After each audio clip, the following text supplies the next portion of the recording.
we go.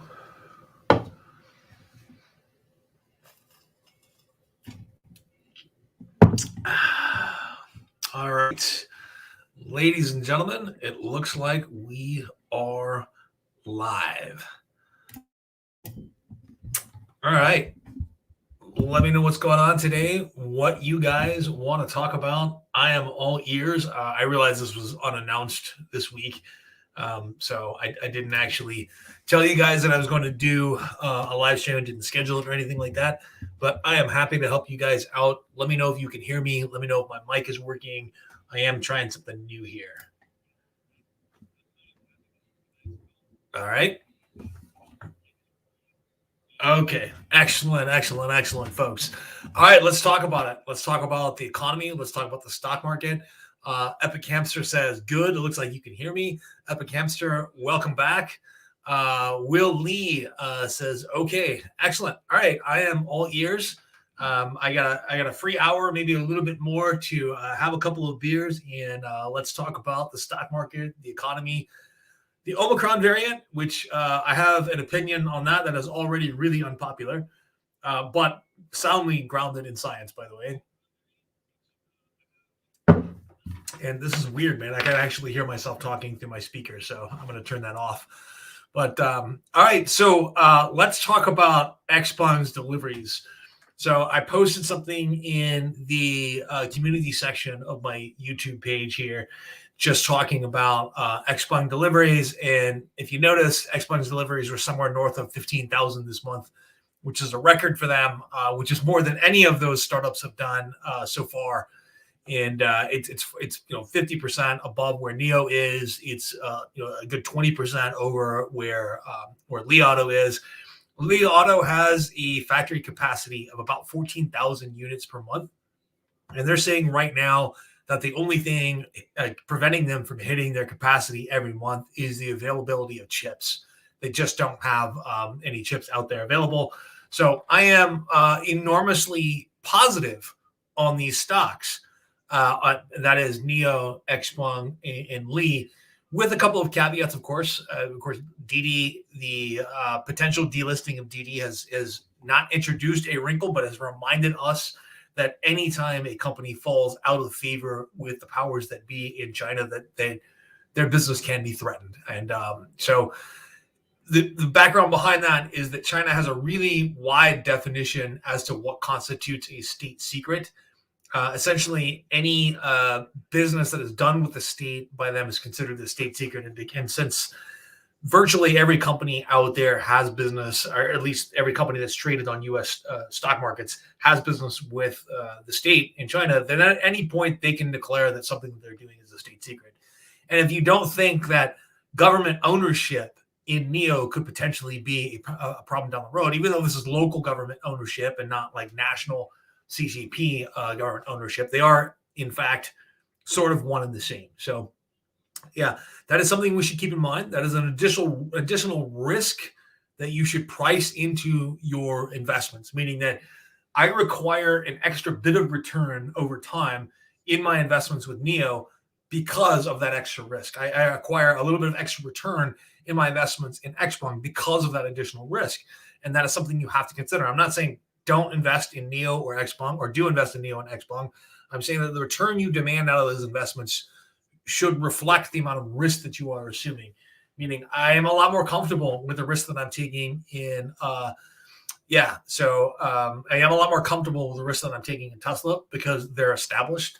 We have rule of law here in the United States. We have a long history of dealing with public companies, and there are certain rules and regulations that everyone has to follow. So I want to address something that Epic Hamster is saying right now. He says that he found a new YouTuber that is extremely knowledgeable. He is highest on BYD because they make the whole EV and batteries. I'm enormously positive on BYD too. In fact, I've probably done more videos on BYD even than I have on Xpeng. The problem with the videos that you do on BYD is that for some reason they don't monetize very well, that you don't get paid very much for doing videos on BYD. But me, I don't really do this for the money. I do this because it's a cathartic experience in a lot of ways. I keep making videos on BYD because it's incredibly interesting. It's an extremely interesting company that has global reach that a lot of people just aren't aware even exists. So I think it's a good long-term bet. There's something we should talk about though in terms of Chinese listings. Like one of the things that they're saying might kind of save DD or might save Alibaba is listing on the Hong Kong exchange prior to being delisted in the United States, right? In a lot of ways, that doesn't really solve your problems here if you're a U.S. investor. The old Hong Kong, since the imposition of the new security of the security laws in China, the old Hong Kong really doesn't exist, right? So those arrangements are only there in place and look like they exist. They look like those arrangements are holding that sort of one country, two systems kind of deal, but it doesn't really exist anymore since the imposition of that security law. Most of your dissidents are either in hiding, they've been arrested. Most of your democracy advocates are basically keeping their heads down at this point. And I think that you need to price in additional risk right now for being involved in Hong Kong as well. I think you should have. So Epic Hamster says, I had BYD for months. It did nothing. It sold at 37. So I actually don't know where the stock is until I make a purchase in BYD. And I may do that once every month or two. It just depends on when money. My income is really irregular, so it depends on when income comes in. But I do know that it tends to go in fits and starts, meaning it'll have long flat periods and then it'll shoot up all of a sudden, and that's what it's been doing for a while. So Will Lee says Sila Nanotechnologies versus LibTech versus QuantumScape. When IPO and who will rise? So I'm not sure what the question is there. QuantumScape is already gone public through a merger. But I don't know when Sila Nanotechnologies or LibTech. So what do you know about Upstart? Thank you. So the Epic Hamster says it's around 80 now. So it was kind of close to that last time I bought too. BYD hasn't moved that much in the last couple of months, and which I'm fine with that. This is a company that not many people in the United States know about. That really kind of surprises me. And so I'm going to keep investing in that over time. Like I said, I've started to price in some additional risks, some things that I was not considering when I made my first investments in BYD almost 2 years ago. I am considering now, and that is threats to the livelihood of the business if they get on the wrong side of politics, right? Okay, so MW says, do you know Upstart? Yes, I do.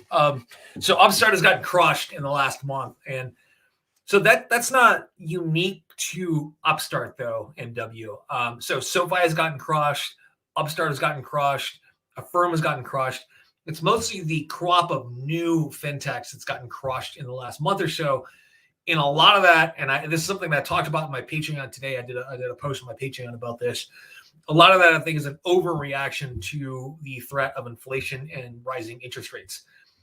It's mostly a real short-term view of balance sheet only threats, meaning that when interest rates start to rise,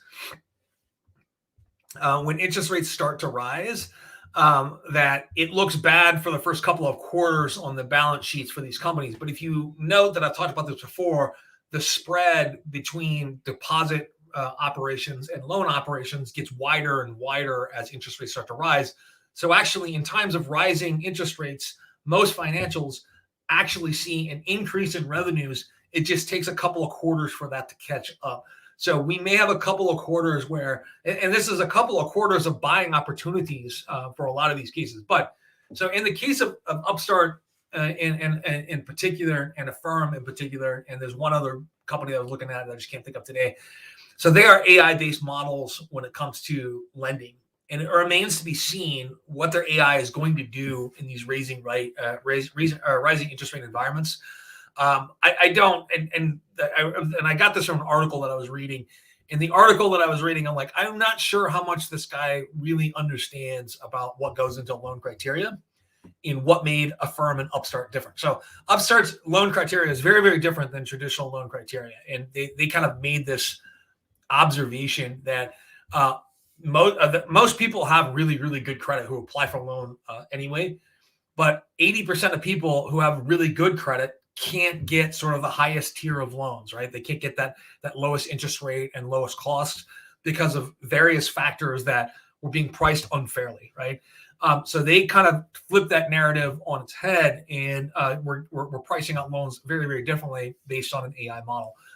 So I don't think that it's going to be radically different in a rising interest rate environment. That's something, and I think that the market overreaction to them, their stock has just absolutely gotten crushed in the last 30 days. That to me presents a buying opportunity. I was not looking at Upstart at $300 a share. I think I looked at it this morning. It was like $180 a share, something like that. I'm definitely looking at it now. I'm definitely looking at making a purchase now. So Adam says Roblox and Unity are down 10 or 12%. Do I sell everything? So Adam is poking a little bit of fun at Panderkers here. Absolutely not. Roblox and Unity, like I said, are long-term investments for me. I own a little bit of Roblox. I own a lot more Unity. And so amalgam content, Adam is definitely joking. So, but no, I own a little bit of Roblox and a lot more of Unity. And today was definitely a buying opportunity for me.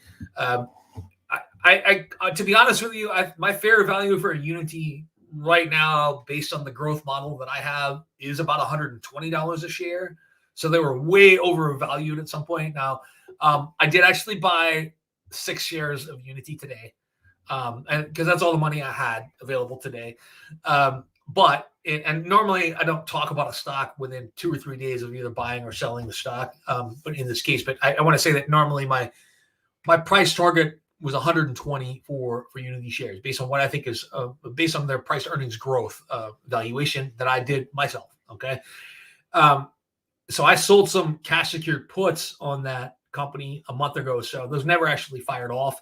So I haven't bought any shares in the last month or so, just because I've been using cash secured puts to do that. So my puts have expired, out of the money. I've got to keep the premium, but I don't have any more Unity stock. So finally, the last time I really looked at Unity stock, it was close to $200 a share. It drops down to $100 a share today, or to 158 at the lowest point today, and I couldn't resist and actually bought shares, just 6 shares. But that's all I can. That's all the money that I had. So, but yeah, everything did get crushed today, apart from big tech. And a couple of things. I think the market is wildly overreacting to the threat of the Omicron variant.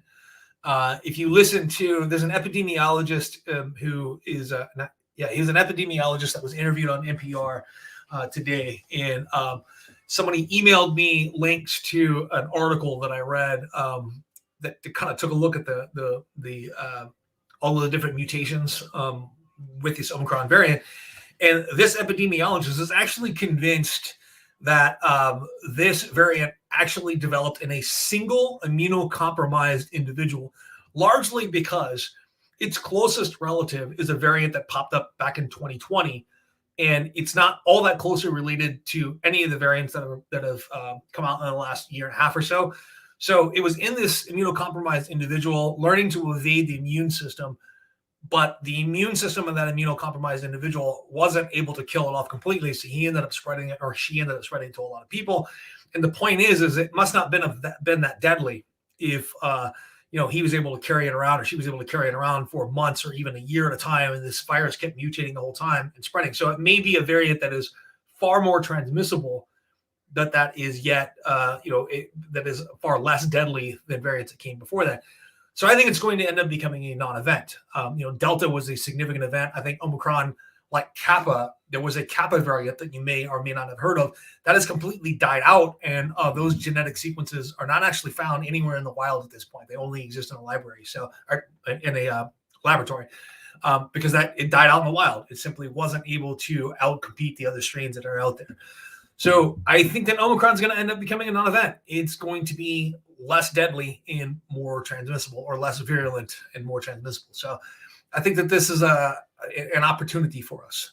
Inflation, on the other hand, is beginning to be more of a concern for me for a number of different reasons. I was always one of the guys that said that this was transitory. It's related to supply shocks, basically.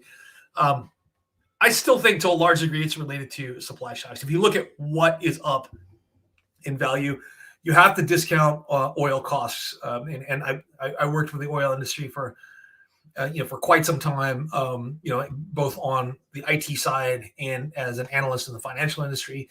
And you have to discount that in terms of inflation. That market works wildly differently than inflation and can't really be correlated to it. But when you look at other things that are inflating the price right now, a lot of that has to do with supply shock. And it's not that people are going to get used to paying these amounts. We're going to keep paying these high prices. What's going to happen is that eventually the supply chains are going to be normalized, and then competition between end users or end purchasers of these products is actually going to push prices down, right? Except in places like I can see meat prices staying up for a long time. Maybe forever. And that has to do with the fact there's only 4 packing houses in the United States. And they essentially, there's more than 4 packing houses there's 4 companies that control all of the meat packing in the United States. And they don't even necessarily have to collude in order to keep prices up. There just simply isn't enough competition in that arena to create a really healthy market, right? There are other industries that are like that, where there simply isn't enough competition in that space to create a healthy market. Insulin sales is one of the biggest examples. The companies that produce insulin, they don't really compete against each other, right? There's only like 2 or 3 suppliers, and they pretty much set whatever price they want to because they have a captive audience, and your consumers don't have a lot of choices, right? So there just isn't a healthy enough environment to create that, and the government hasn't stepped in to do anything about that.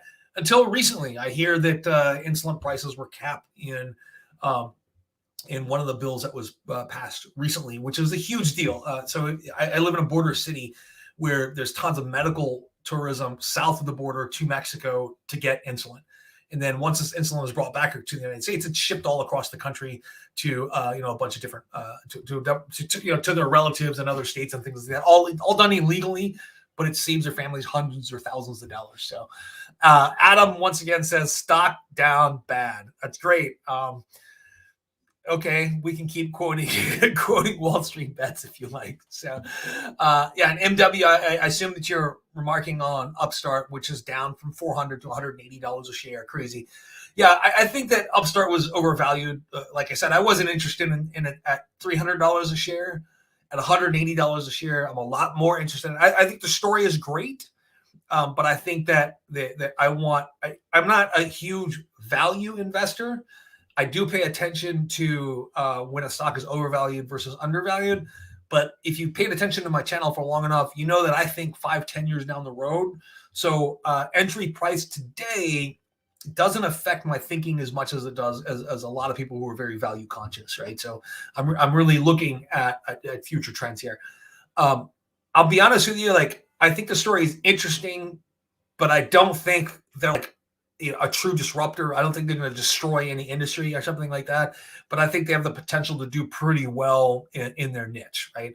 And I do think that they are a bit overvalued. So I'm going to keep an eye on that. And if I do end up making a purchase in Upstart, I'll let you guys know probably 3 or 4 days after I make that purchase, or 3 or 4 days before I make that purchase. But I just as a personal rule, I'm trying not to mention the stocks either 3 days before or 3 days after I actually make a purchase. So any Fresh Aquarium says, any thoughts on STNE? Let me see here. I'm not sure if I know what you're talking about. Finance. Let me see here. STNE. Stone Company Limited. I do not know enough about this company to make a comment on it right now. I've looked at it once before, very briefly, but I don't know enough to make any comments on it. Pre-Babel Co. says, I'm a big fan of yours. Well, thank you very much. As a big fan, let me remind you that super chat features are on if you guys feel so inclined. Fresh Aquarium says, STNE prices are starting to look so attractive. And at $15 a share is $15 a share. They have negative earnings right now. The beta is Well, if you're looking for just a volatile stock to invest in because you're looking at short-term trading, the beta is 2.24, which is enormous. That's an enormously volatile stock. And if I'm looking at 1 month ago, they were at $31 a share. Now they're down at 15.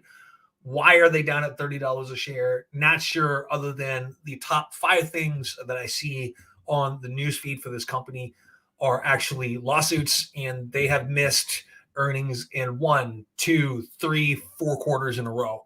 So not that doesn't paint the whole story. It definitely doesn't paint the whole story here. I would have to know a lot more about what they do and what makes them special before I would be truly interested in this company. So, yeah. So, Preval says, watching your podcast while working on a call center, saving some money to invest it, bought 1 share of Baba and 4 of SoFi. So, SoFi I think SoFi is a great long-term investment. And this is something I talked about on my channel a lot. Of course, this is not individual advice aimed at or this is not advice aimed at any one individual here on this channel. I can't do that via a live stream. In terms of Baba, like I said, Alibaba, like I said, though, you should price in that risk of the capriciousness of the centralized government in China, and the fact that they just don't like Jack Ma.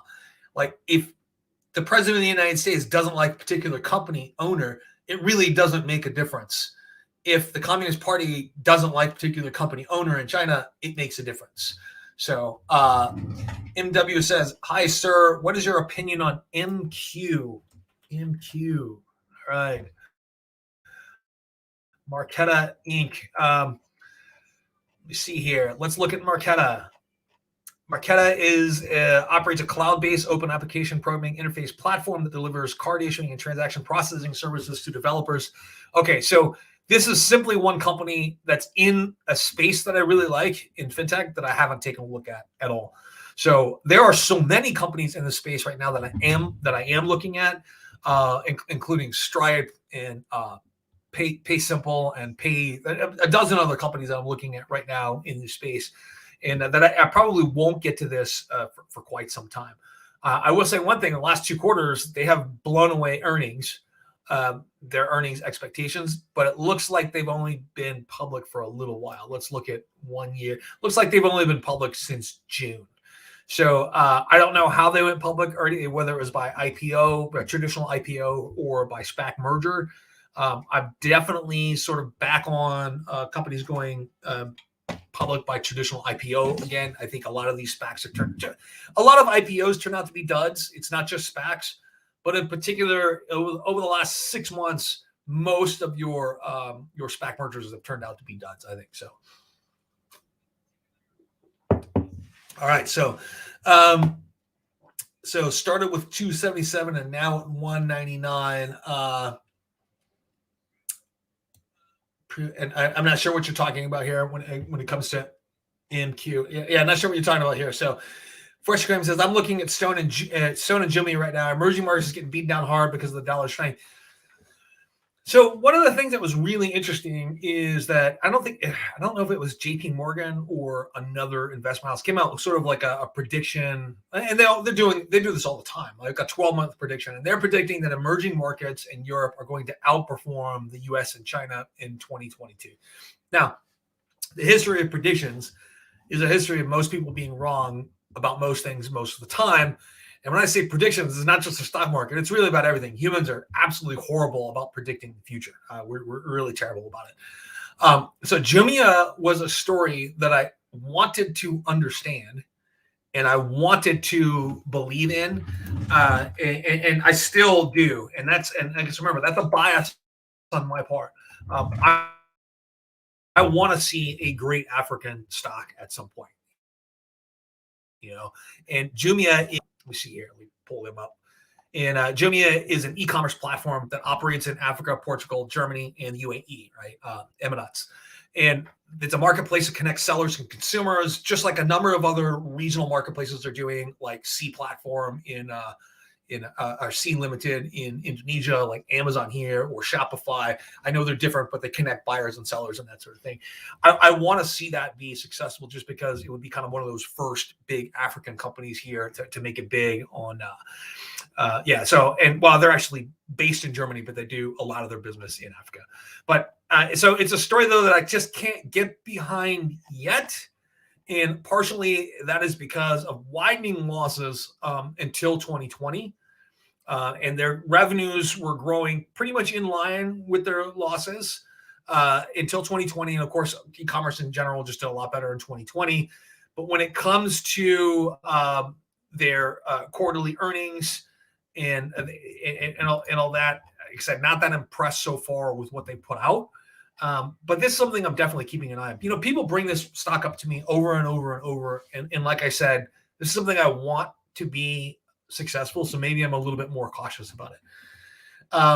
Will Lee says, do you think SpaceX will go bankrupt because of engine problems? And what do you think that will do to Tesla stock?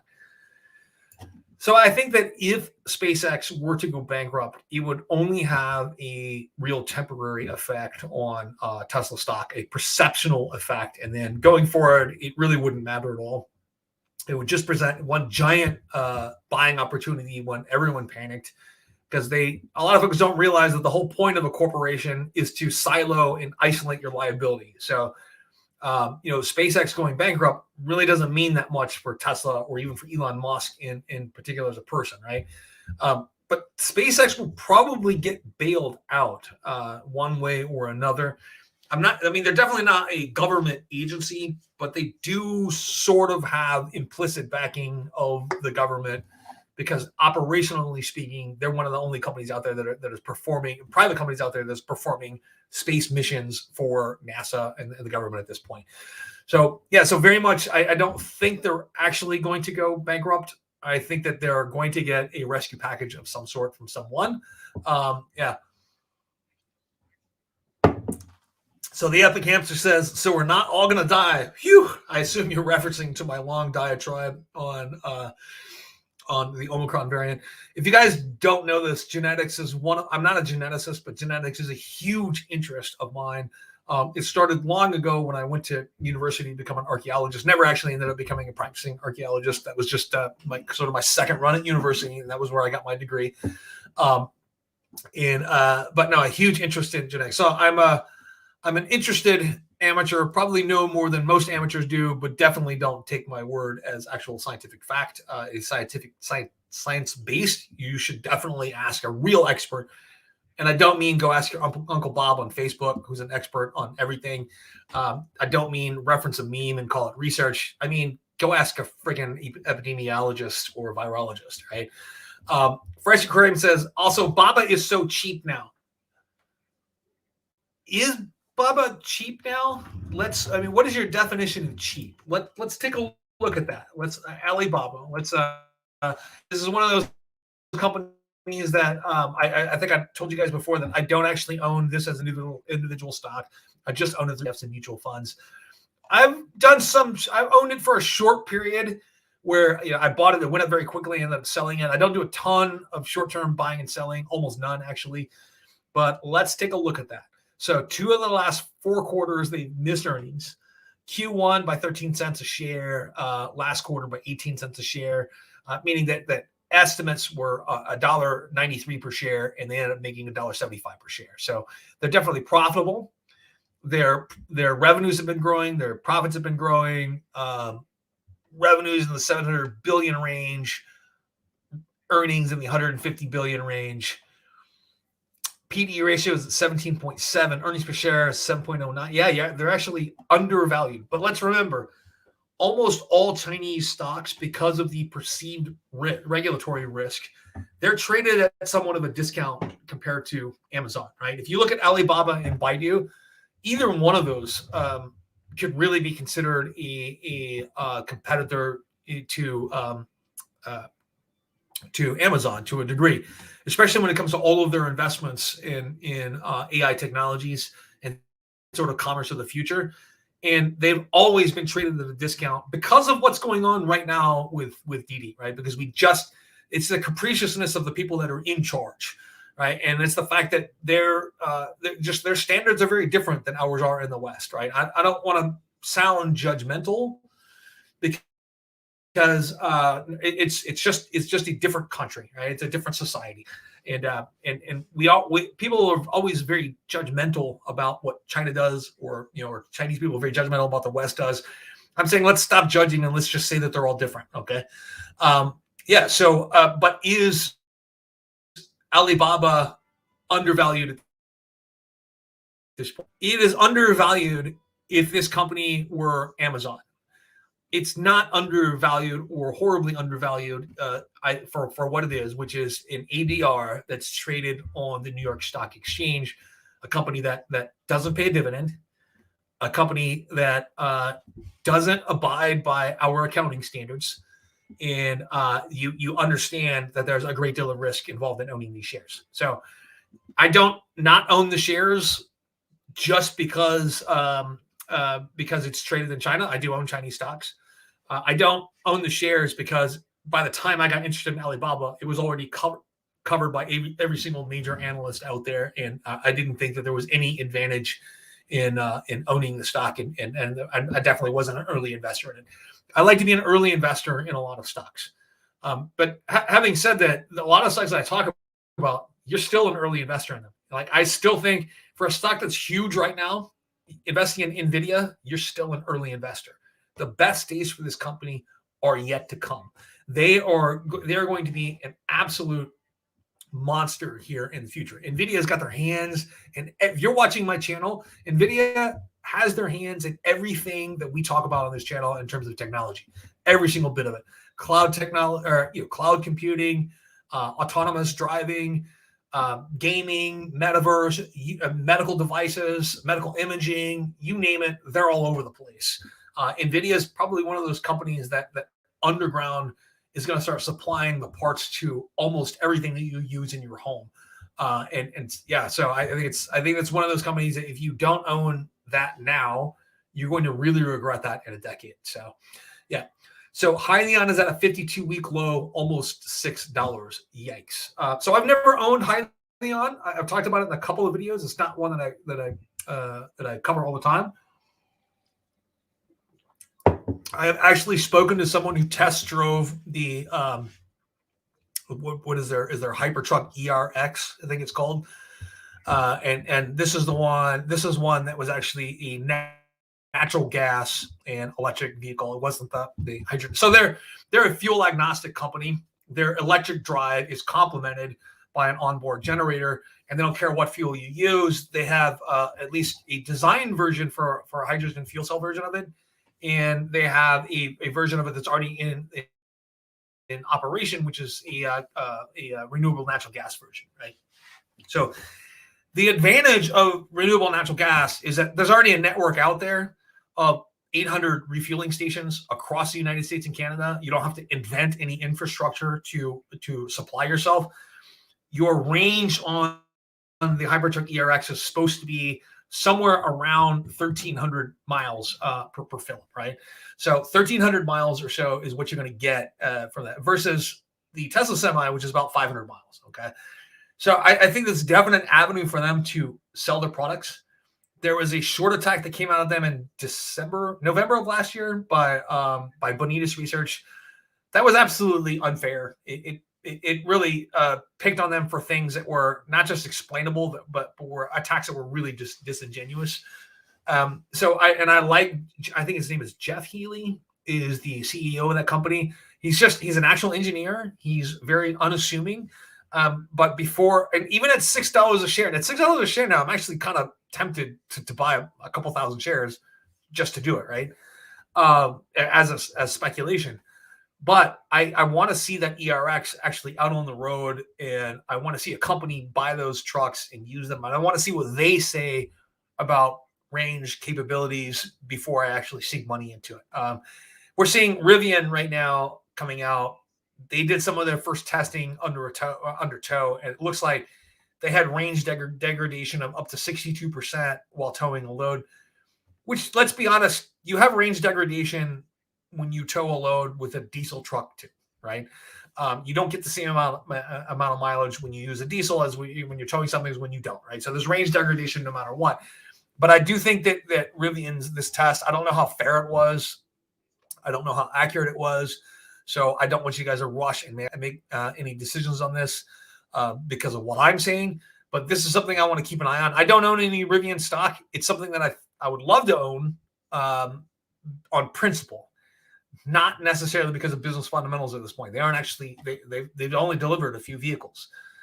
But it's something that I want. I want Tesla to have competition. I don't think Tesla doesn't want to have competition, right? Elon Musk wants to see in a world where transportation is electrified.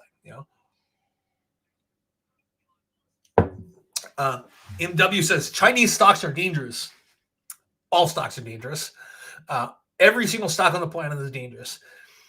I don't know if you're old enough to remember the glory days of GE, General Electric. I knew people when I first got licensed a long time ago. I first got licensed. I knew old folks who were in their 70s and 80s then who had owned GE stock for 50 years.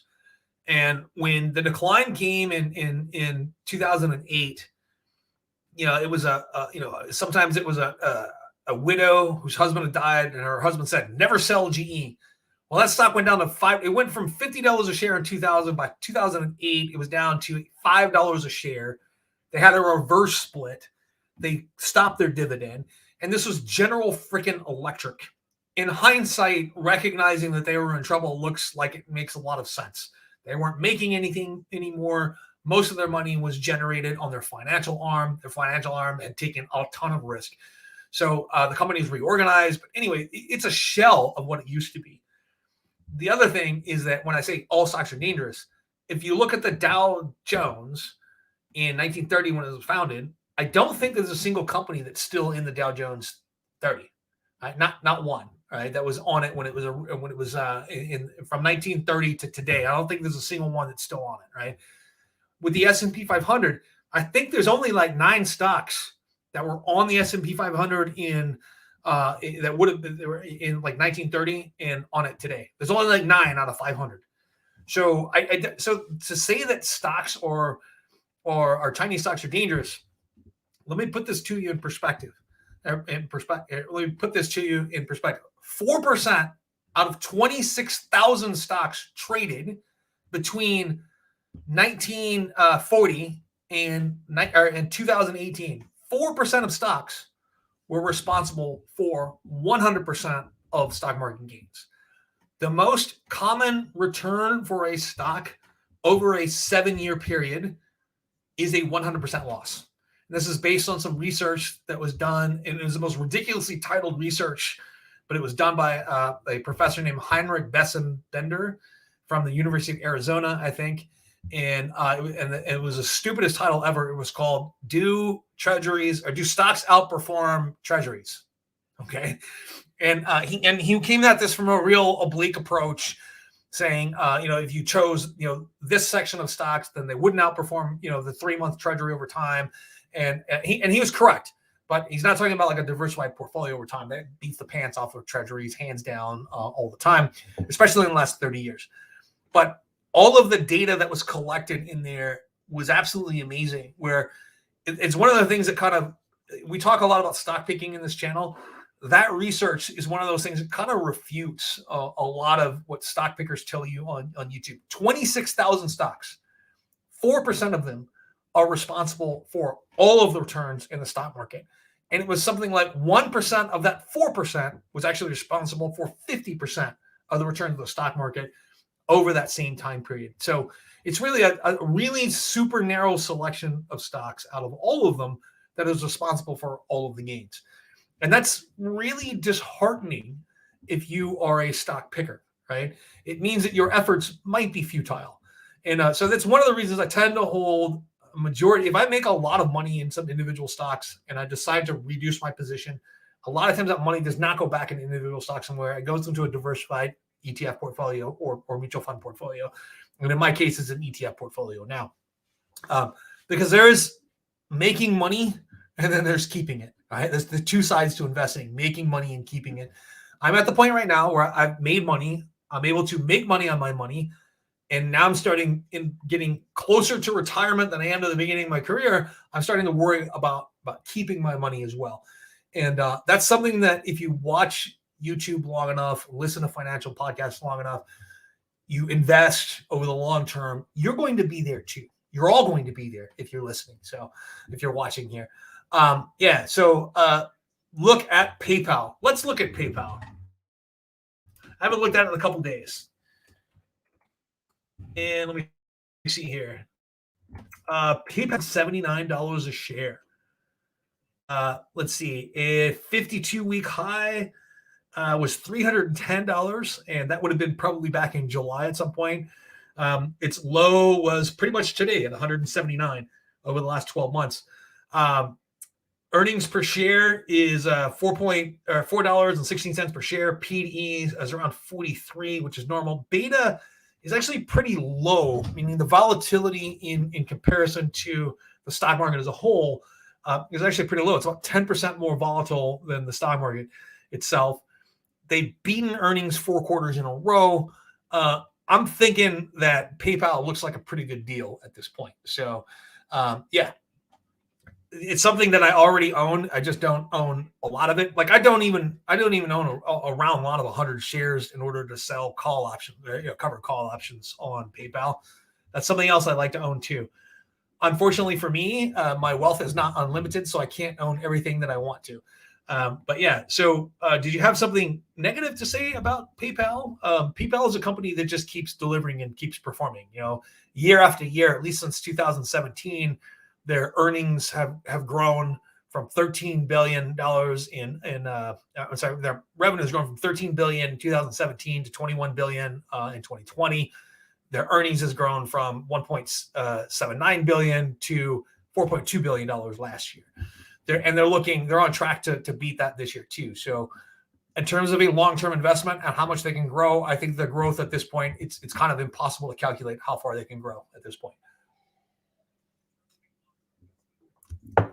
Amalgam Content says most of the popping stocks are at their 52 low. I'm not sure what you mean by popping stocks. Hey, Jason, did you have a chance to look at Alibaba? We covered Alibaba a little bit earlier in this live stream. And I've talked about Alibaba before. Like I said, it's not one of the companies that I follow closest just because I have a personal dislike of Jack Ma. And you know what? He's probably not a bad guy.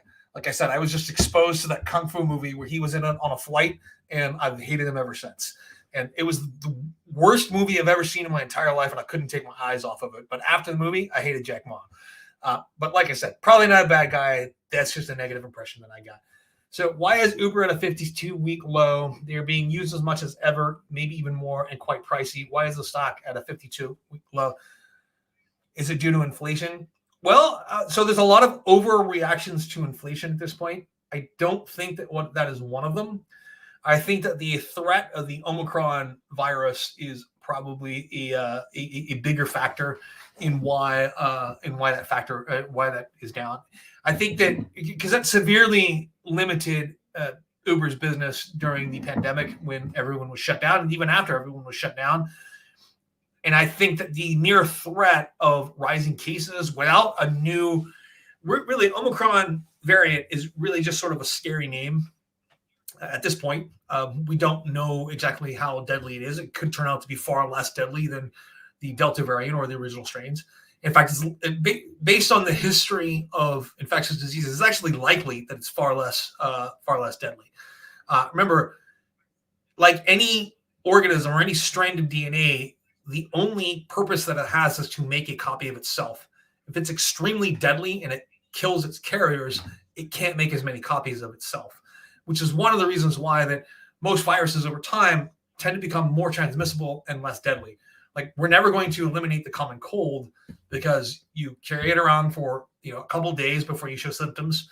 You don't die from it. You spread it around for weeks, and then you catch it again because it mutates very quickly. Right? It's never going to go away. It may end up that the what we call the coronavirus now just becomes part of the coronaviruses that we consider the common cold. I think there's 5 separate coronaviruses that we consider the common cold now. Over time, this may get added into it as it becomes less and less deadly. All that is speculation, though, and let's remember, I'm not a scientist. I'm just wearing a shirt that says "Science is so metal." So, which I made this shirt just for fun. But yeah. Anyway, so why is the stock at a 52 low? I think it has mostly everything to do with the threat of the virus. I don't think it has anything to do with inflation. I will say one thing: prices are pretty high where I am at peak times because of a lack of drivers at this point. So I actually drove not Uber but Lyft for like 3 or 4 days just to see what it was like, and I made about $25 an hour. This is all pre-pandemic, of course, but it's about $25 an hour. But I had to work like from 10 at night to 2 in the morning to do it, and from 5 to 9 to do it. If you worked during the day, you really didn't make anything when you factored in all the stuff that you're spending, right? Your time, wear and tear on your car, gasoline, wait time, all that. So it's not a huge money-making venture for a lot of drivers. It's been a little bit better since the pandemic. Since the pandemic has calmed down, and there's been a shortage of drivers and a surplus of people who want to take rides. But I do think that a lot of people who were driving before have found better jobs. They had to. They weren't able to drive during the pandemic. So Fresh Coin says Stone is a Buffett and ARK owned Brazilian fintech. Yeah, it's something that I just haven't looked into. CrowdStrike. Hi, Jason. What's a good entry for CrowdStrike? So that's a question I couldn't answer. I couldn't answer via a live stream like this. It's one that I haven't actually done entry point into this, but and it's a growth stock, right? And it's a growth stock that has negative earnings per share at this point and high beta. It's already got a valuation of $45 billion. It's been really volatile over the last 6 months or so. Now they've had earnings beats for the last 4 quarters. They've had massively growing revenues since 2018. The revenues have gone from $118 million to $900 million. If you don't know who CrowdStrike is, they do like cloud-based solutions for companies, and they do like cloud-based security stuff. So it's stuff that I couldn't explain until I do more research on into the company. But I will say it's a popular stock that a lot of people probably don't really understand what they buy. Hopefully you understand what you're buying here. And so I couldn't tell you what a good entry point is. I can tell you one thing though. Calculating your entry point on a stock that isn't making money is really just an exercise in wishful thinking, right? So, and I'm not saying that they don't have a pathway to profitability. I'm not saying that, especially when I look at their massively growing revenues here. But there were many times when you're looking at Amazon between, say, 2000 and 2011, where if someone said, hey, calculate an entry point on Amazon for me, you couldn't really do it in a reliable manner. There wasn't a way to do it in a reliable manner because they weren't making any money. From 1993 to, I think, 2013, they never made a profit, right? And many of it from 2000 to 2005, the company looked really messed up. And today, you'd have to be, if I said that today, like, oh, you can't calculate an entry point for Amazon, you'd call me crazy, right? But every company, every growth company like this was like this at some point. So, and Epic Hamster says, what are we drinking today? So if you are part of my Patreon, I've started posting what the beer of the day is in my Patreon group. We actually have a beer thread, a thread dedicated to beer. I started posting that on my Patreon before we actually do the live streams. But I am drinking St. Archer's Hazy IPA. I'm not sponsored by any companies that make beer. So I've actually been approached by a dozen different companies now. I don't know how many of them are serious and how many are about sponsorships for my channel. A lot of them are stuff that like, I don't know how I would advertise underwear on my channel. I'm not exactly an underwear model, but I've been approached by an underwear company. I've been approached by a number of, I'm not going to do any of that stuff. I've been approached by a couple of companies to pump stocks. I'm not going to do that. Number one, it's just kind of my thing not to give hard recommendations on my channel anyway. And I would feel really dumb prefacing this whole thing with, these guys pay me to be nice and say something about their stock that's nice, right? I'd feel really dumb doing that. So I'm not going to do that. But if a beer company wanted to sponsor me, I would be all in, baby, all in.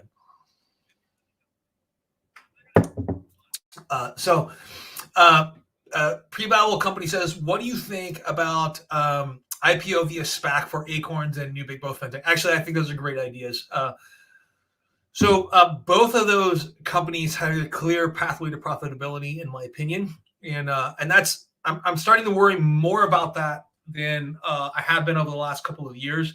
It's time now for a lot of these new technology companies to start proving that they can eventually earn a profit, right?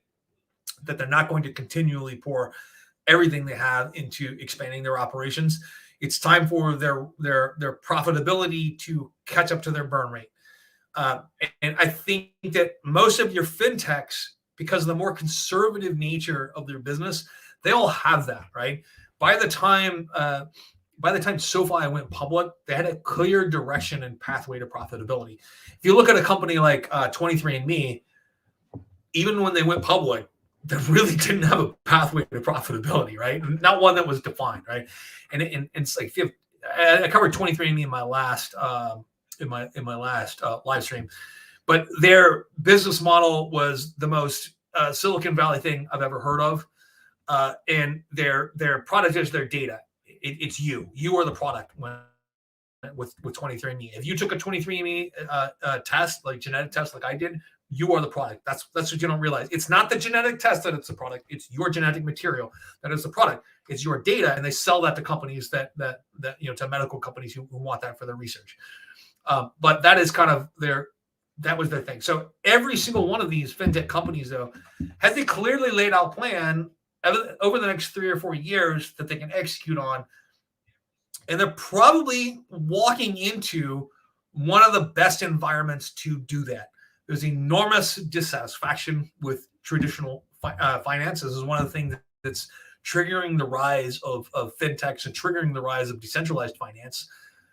There are 500 billion accounts up for grabs because people don't stick with one financial institution now more than ever. They never have, but now especially don't stick with one financial institution.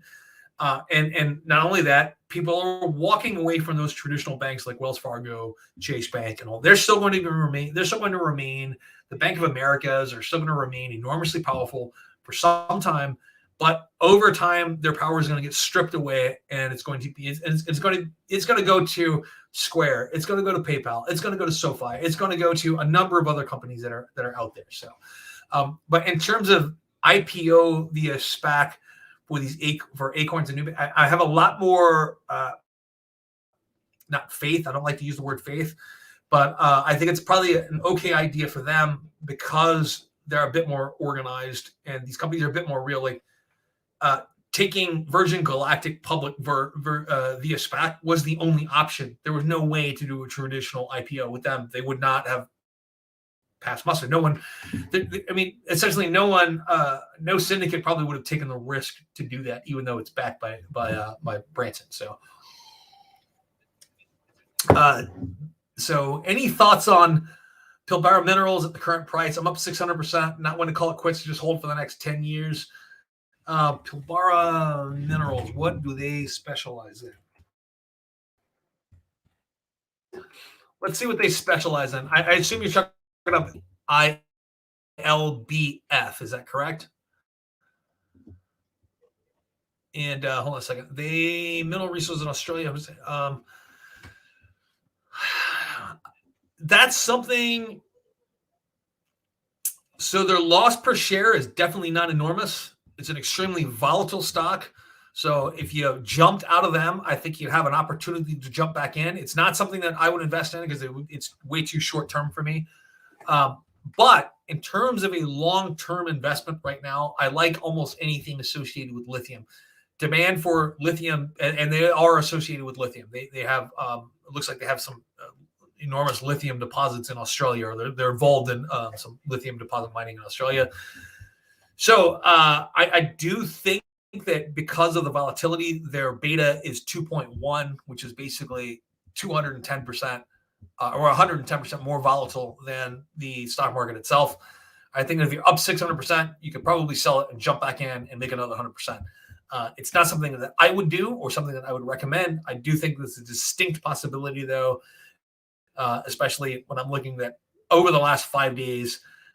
You could have done that over the last 6 months easily. So, well, you could have made 100% over the last 6 months, right? Demos also says Bezos would troll Elon hard if SpaceX went bankrupt. Oh, they would, and that would be some epic trolling.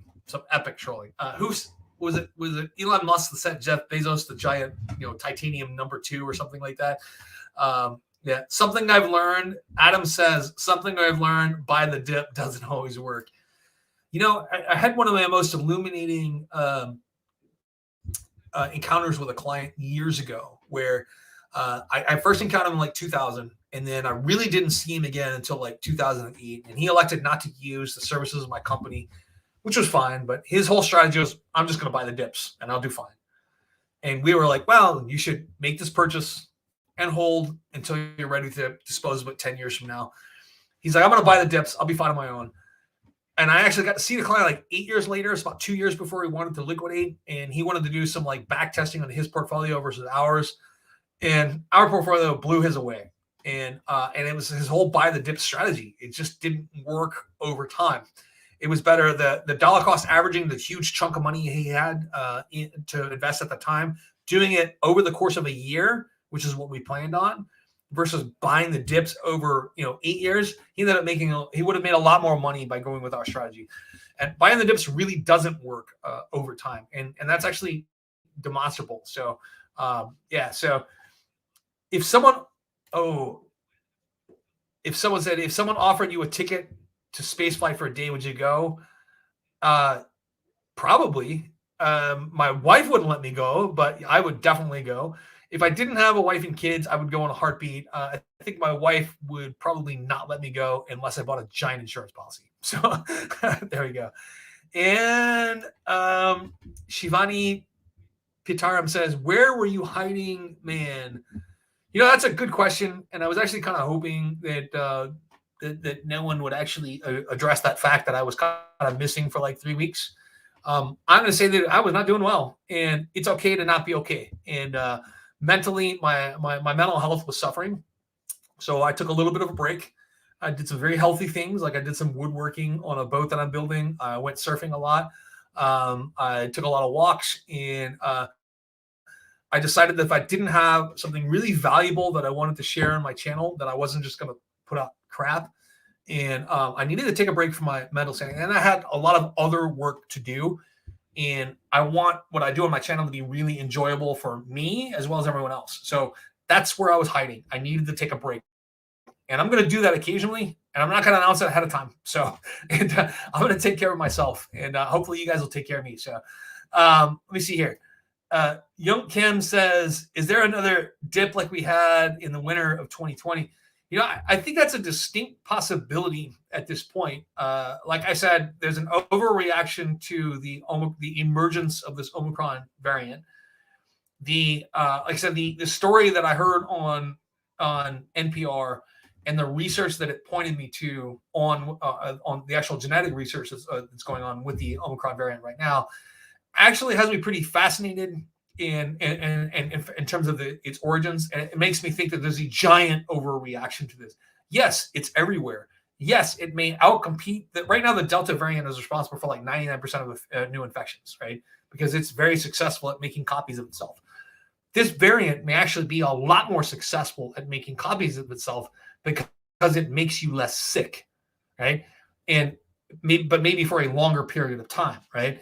And remember, that's the virus's only goal. The goal is not to kill you; it's to make copies of itself. So I do think that we could be looking at another serious dip in the stock market, which presents an opportunity. If you are interested in this channel and you watch this channel regularly, you own the stocks that we talk about all the time, and you're thinking about jumping out to jump back in, it's probably already too late. So it's like we've already suffered quite a bit of that downturn. The stocks that we're most interested in kind of got hit it harder than everything else did. So yeah. Adam says, ideally outside of tech, especially ARK Invest's portfolio, are there any companies that you don't currently own that you're looking into and considering opening a position with? So despite popular opinion, I don't actually look at ARK Invest's portfolio on a daily basis. So I don't know exactly what they are interested in and what they're investing in. I can say one thing. Investing in the lithium supply chain is something that I'm very interested in right now. Albemarle Corporation is one of those companies that's been around forever. They make a lot of precursor chemicals. This is an accident. They didn't do this on purpose, but they were involved in lithium chemistry long before there were the lithium-ion batteries were a thing, because lithium has all kinds of other sort of commercial benefits to it. And ARK may be invested in, and they probably are invested in Albemarle at this point. But I'm looking at taking a large equity position, individual equity position in that company, thinking that this is a good 10, 15% annual return investment over the next 2 or 3 decades. And they may be one of the largest providers of precursor chemicals for cathode materials in the next 2 to 3 decades. And they definitely have better technology than everyone else does. And what technology they don't have, they're buying. Meaning they're acquiring companies left and right, like smaller companies. So ARK may be invested in them, but that is definitely like a traditional company that's been on the S&P 500 for a while. That's really kind of almost like a blue chip company that I'm definitely interested in starting a position in. So I already have like a couple of shares, but I'm looking at buying a couple hundred shares, maybe 1,000 shares. I don't know. So, yeah. So Pat Milligan says Disney is looking attractive. Disney is actually looking very attractive. For the longest period of time, Disney was one of those companies that I owned, never looked at. It was a blue chip stock that I just didn't look at. I'm like, it's going to get steady returns. It was one of the first stocks that I ever bought, like individual stocks, way back in the 1990s, and I've owned it forever. But in the last like 8 years, it's gotten really exciting. And now with the streaming service and the new properties that are coming out of the stream, and what they've done with the properties coming out of the streaming service are absolutely amazing. To me, like The Mandalorian is the best thing that's come out of the Star Wars universe in forever. And it's not simply about Baby Yoda. Like, I mean, Baby Yoda is cute, not gonna lie, but it's not simply about that. It's one of the best uses of mythology that we've seen in quite some time.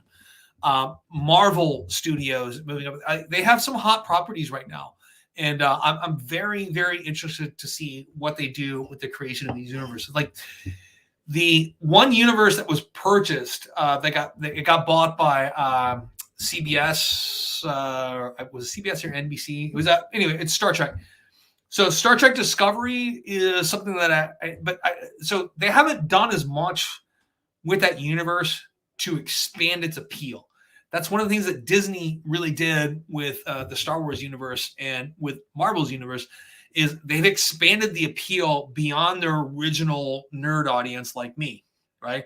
Not that Star Wars only had a nerdy audience. But basically, their audience was 12-year-olds and nostalgia people. I'm a nostalgia person. Like, I literally remember one of my first memories is actually my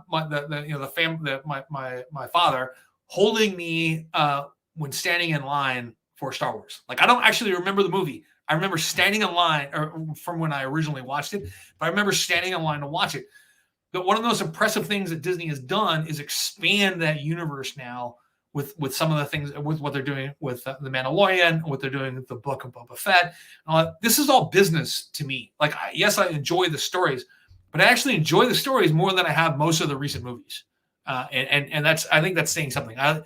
There's been a demand for that serialized content in that universe. We should have known that with the popularity, like of one of the series I've never seen is like Star Wars Rebels and the Clone Wars series. Never seen those. My 11-year-old son loves those. There's all kinds of characters in those that I've never heard of. But all this has done is expand those economic opportunities. And this is kind of the genius behind Disneyland. So yeah, I do think that Disney looks attractive. And I don't even know what the price of Disney is, but I think that Disney at any price right now, because of the properties that they own, really attractive over the next couple of years. So interestingly enough, I didn't realize that they don't actually. Yeah, it looks like they still pay a dividend, but their dividend rate is just not publicized on what I'm looking at. Their earnings have declined. It looks like they lost money in 2020. A lot of that's probably related to the launching of their streaming service, though. They've bounced back into positive earnings so far for 2021. They're already at $2 billion in earnings. But let's say, the height of their earnings was 2018, and that was about $12 billion. It declined a little bit to $11 billion in 2019. They took a beating in 2020, largely because cinema, right? Made this giant, there was no cinema in that time period, made this giant switch over to streaming service, and they're already back up to $2 billion. And cinema attendance is still, cinema attendance is still down. The fact that, and I love it when a large stock like this has a couple of sell recommendations or underperform recommendations, and they do, because like I said, analysts are wrong all the time. They're wrong all the time. So yeah, Disney looks really attractive. Nicholas Moran says, hi, Jason. And excellent. So sorry I came late. Maybe you already covered my question. Is the market crash coming? Is it signs of crash? So yeah, we did cover this a little bit earlier. Actually, when I made that video yesterday, Nicholas, you were one of the people that I have in mind. You're not the only one. I get lately, normally, even when times are good, I get one email a day with someone asking me if a market crash is coming. Lately, it's been 4 or 5 emails a day from subscribers who see the end screen of my videos and decide to contact me. And actually, when it comes to subscribers, I don't know if you guys know this, but I lose subscribers every time I do a live stream. So I'm really doing this for the people that stick around who are my subscribers, right? Let me tell you, there's no way to predict if your market crash is coming, not 100% at least. I will say one thing: the market is going to react to inflation. There will be a decline. The market is going to react to Omicron until it is proven.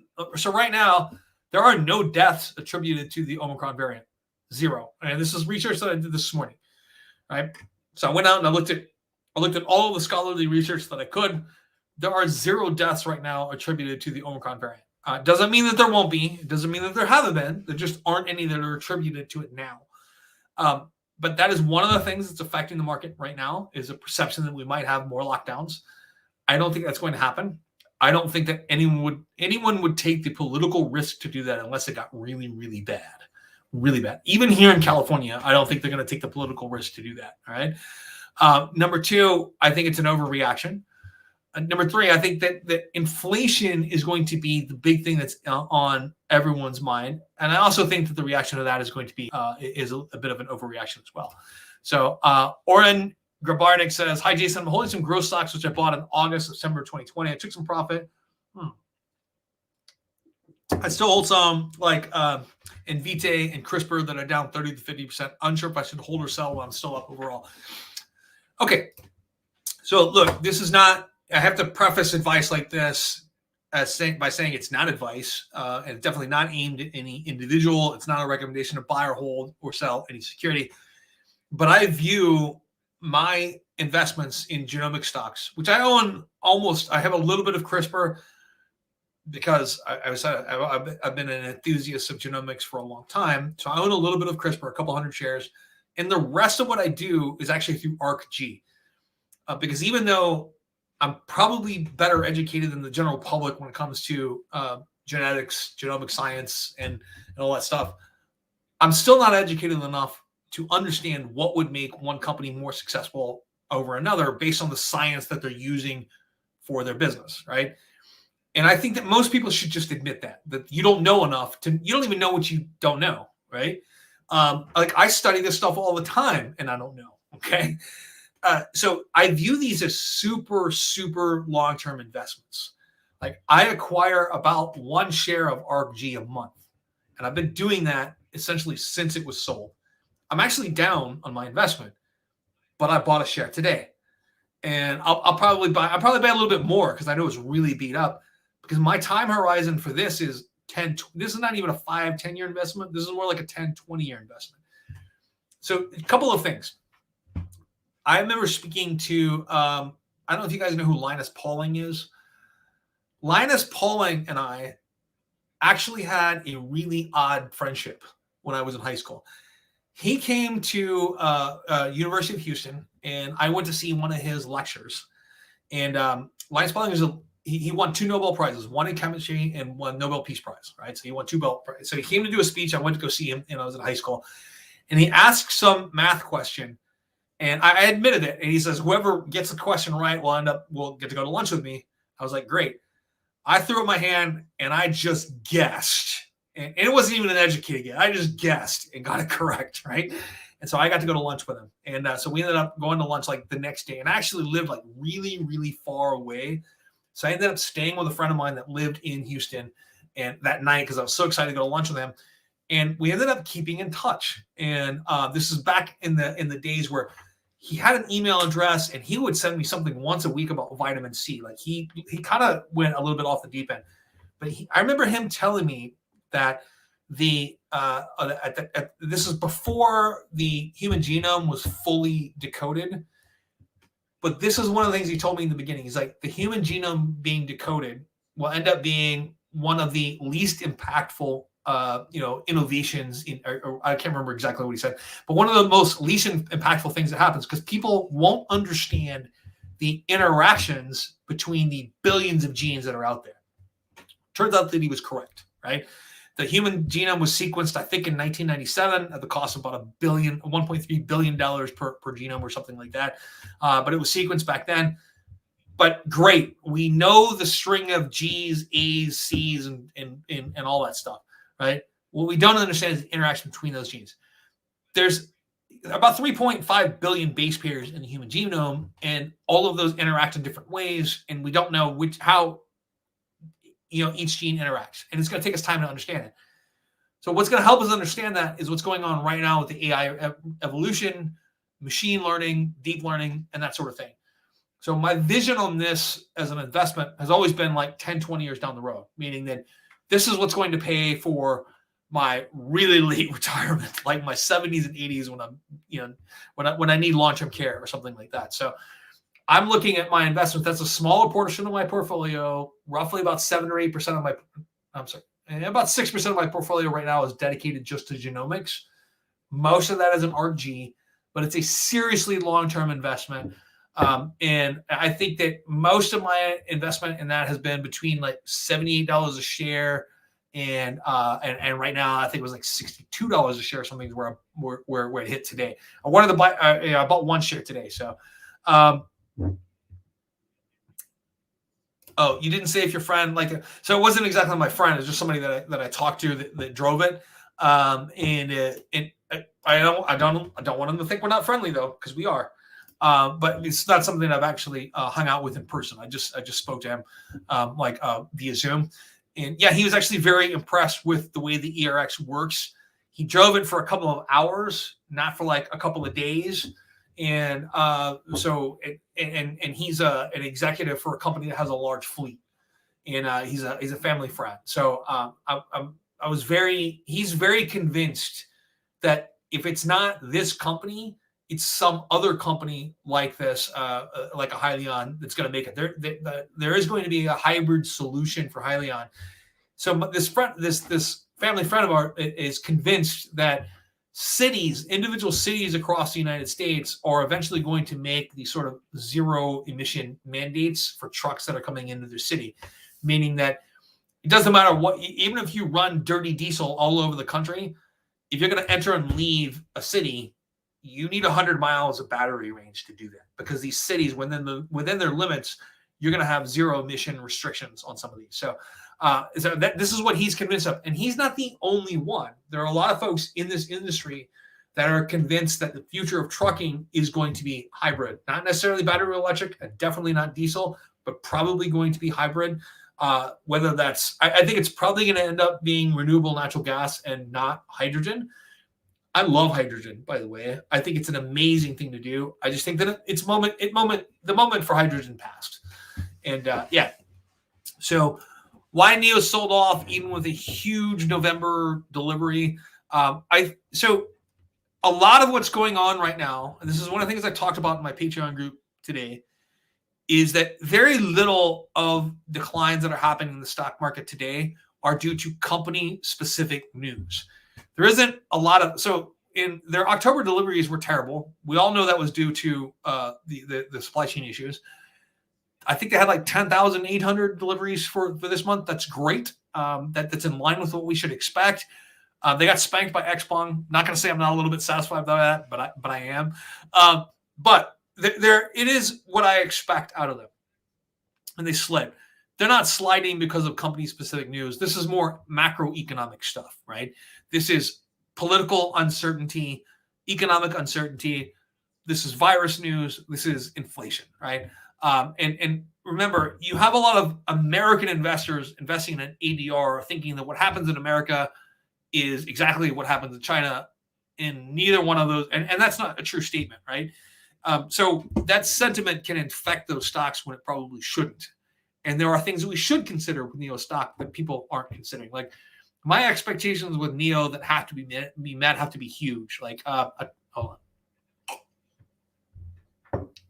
I told you guys like back in December that I reduced my stake in NIO. I sold off almost $200,000 in NIO stock back last December when it was close to like $30 a share. It took me about a month and a half to do it because I wanted to do some of it in 2020 and some of it in 2021 to avoid paying tons of taxes on that. But the reason I did this is I made a lot of money in a short period of time. It was more than 10% of my net worth overall, and that's considering the real estate that I own, the business that I own, everything. I bought a lot of stock for very little money. It exploded and I wasn't expecting it. I just got lucky, right? But I reduced my risk in that, and I ended up spreading it out to Tesla. I still wanted to be involved in the EV space. What I wanted was a little more certainty. So I still own a couple thousand shares of NIO, but I reduced my risk in that, and it was really related to the political risk and the fact that those you should be valuing that at your valuation of that company should be slightly lower than a comparable U.S. company because number one, it's foreign. Number two, it's denominated in a different currency. Number three, there's all sorts of political and economic uncertainties that we have to consider. But number three, the other thing that I wanted to consider was like just the capriciousness of the government in China, the fact that they're in bed with them, and the fact that I thought there were better options. Xpeng was a better option, and it's simply because they learned from NIO's mistakes. Like NIO was first on the scene there after Tesla, but they were first on the scene, first Chinese company to in that space to go public, first one really to commit to that EV vision, and they made a few missteps that Xpeng got to observe and was able to avoid those. And so that's one of the things that in their debt service and the fact that they pay these onerous fees to a third-rate manufacturer, which is JAC Motors, has really kind of affected, if you look, the number of people that work for Xpeng that are involved in research and development, that's like 30% of it's 40% of their staff, which is more than any of those other Chinese startup companies. 40% of their staff is dedicated to research and development. No one else can see that in that space. It's one of the reasons I've been kind of up on Xpeng. I'm not down on NIO. I still think they're going to do well. I just think that Xpeng is probably going to be a better option here. Will Lee says, I'm drinking beer with you. Actually, I love that. Will says, I wouldn't worry about range degradation too much. The batteries in EVs have a long way to go. I believe that Sila nanotechnologies will solve the range problems. So I'm actually really cautious about getting excited about battery technology. I've done this a couple of times now where I've gotten excited about something and it turned out to be like vaporware. The first one where I really kind of caught that, where I kind of knew it was vaporware, was with Nikola. And the second one, which I'm not saying it's vaporware I'm saying that they're a long way from a commercially viable solution, and that is QuantumScape. QuantumScape at under $20 a share. Originally, I said under $20 a share. I might consider buying it. It is $27 a share now. Its 52-week range was at $19 a share. I still didn't buy it at $19 a share. I definitely, its 52-week high was $132 a share. I definitely wouldn't do it then. They have a couple of technical issues that they have not provided the solution for. There's nothing has been published. There's no white papers. Nothing has been leaked, which leads me to believe that they don't have a solution for one of their biggest technical issues, which is dendrite growth piercing the membrane that separates the cathode and the anode. So they just don't have a solution for that at this point. And I'm reading an article right now. QuantumScape's incredible test results further solidify its bull case. That's a hype piece from Investor Place. I'm not seeing anything actually in published scientific media, which would tell me that there's an actual breakthrough that's been made. Right? When you submit your data to the scientific community, you open it up to be because battery chemistry is still very much an academic pursuit in a lot of ways, and you cannot keep scientists quiet about their discoveries. They are they're not motivated as much by money as the general public. They're motivated by credit for their ideas. So you can't keep them quiet. I know because I worked in a top secret environment with scientists, and you can't get them to keep their mouths shut. You just can't, because their currency is credit. Their currency is credit for getting credit for the discoveries, right? They're motivated differently than the rest of the population.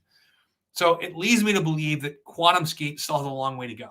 That at best, they're 5 years away from commercialization of their product, 8 years away from, and 5 years away from, meaning what I mean by commercialization, meaning meaning selling a product and being able to produce it at scale, and probably 8 years away from profitability, which means that even at under $20 a share, I'm not tempted to buy it at, negative, $3.85 per share. I think that's actually probably pretty generous. And there's some accounting tricks going on there, and they're probably actually losing far more than that. They lost almost $1.6 billion in 2020, and that number is only going to grow this year. Right. So let me see here. Snowgoer says 42 years old and 850 shares of Tesla, not in retirement account. What do you do? So one of the things that I do, because I own a similar amount of Tesla shares that's not in a retirement account, is I sell way out of the money covered calls, like so ridiculously out of the money covered calls that there's only been a couple of times where I had to buy those back for a loss, right? Meaning if you sell a covered call, you could buy to close that covered call. But like, just for instance, I sold one covered call earlier this week, or maybe it was early last week. I don't know. I've had a lot to drink now. But I like at 1550 expiration on December 31st, right? The likelihood that it goes to 1550 by December 31st was only like 6%. The delta was like 0.06. So there's about a 6% chance that it's going to hit 1550 by that. So I've done that now for months on end without having my shares called away. And the one time that they were threatened to call it away because I got greedy, I got really greedy, and I did a video on this. Number one group of shares got called away, and then I had to buy back which means I have to pay taxes on those shares now. And then I had to buy back the other call on that. So don't get greedy. If you have 850 shares and you're selling covered calls, 6 weeks out at a ridiculous, like you could right now, you could sell probably a January 7th call at 1,600 for $1,000, $1,200, and you could sell 8 of those calls, right? You could make a lot of money at 42 years old, and just sitting on your butt at home, selling, and you could roll those to where you're making that money every week, right? You could roll it because you could roll them out 8 weeks at a time, right? And I think that is one of the things you should consider doing. If you don't know how to trade, and I don't trade a ton of covered calls, I sell them. If the price goes down significantly, it means the price of the call drops. I could buy the call back, make a giant profit on it, and resell it, right? And resell another call at a different price point. But remember that if you're doing this, you want to look at calls starting at around 30 to 45 days of expiration or longer. One of the biggest things that people don't understand when they first start trading calls this theta, which is the time value of options. When you sell a call, one of the biggest factors that affects the price is time. And as you get closer to expiration, the value of that call that you sold, if it's out of the money, it's going to decline faster and faster and faster. If it's in the money, it's going to increase faster and faster and faster.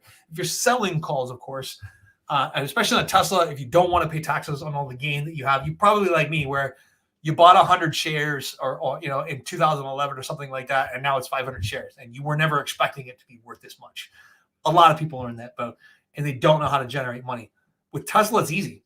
You could sell calls, $400 out of the money right now, and 2 months out, and still make $1,000. And you could do that with 850 shares. You could do that for 8 weeks, and roll them in 8-week increments, and easily make $1,500 a week doing that.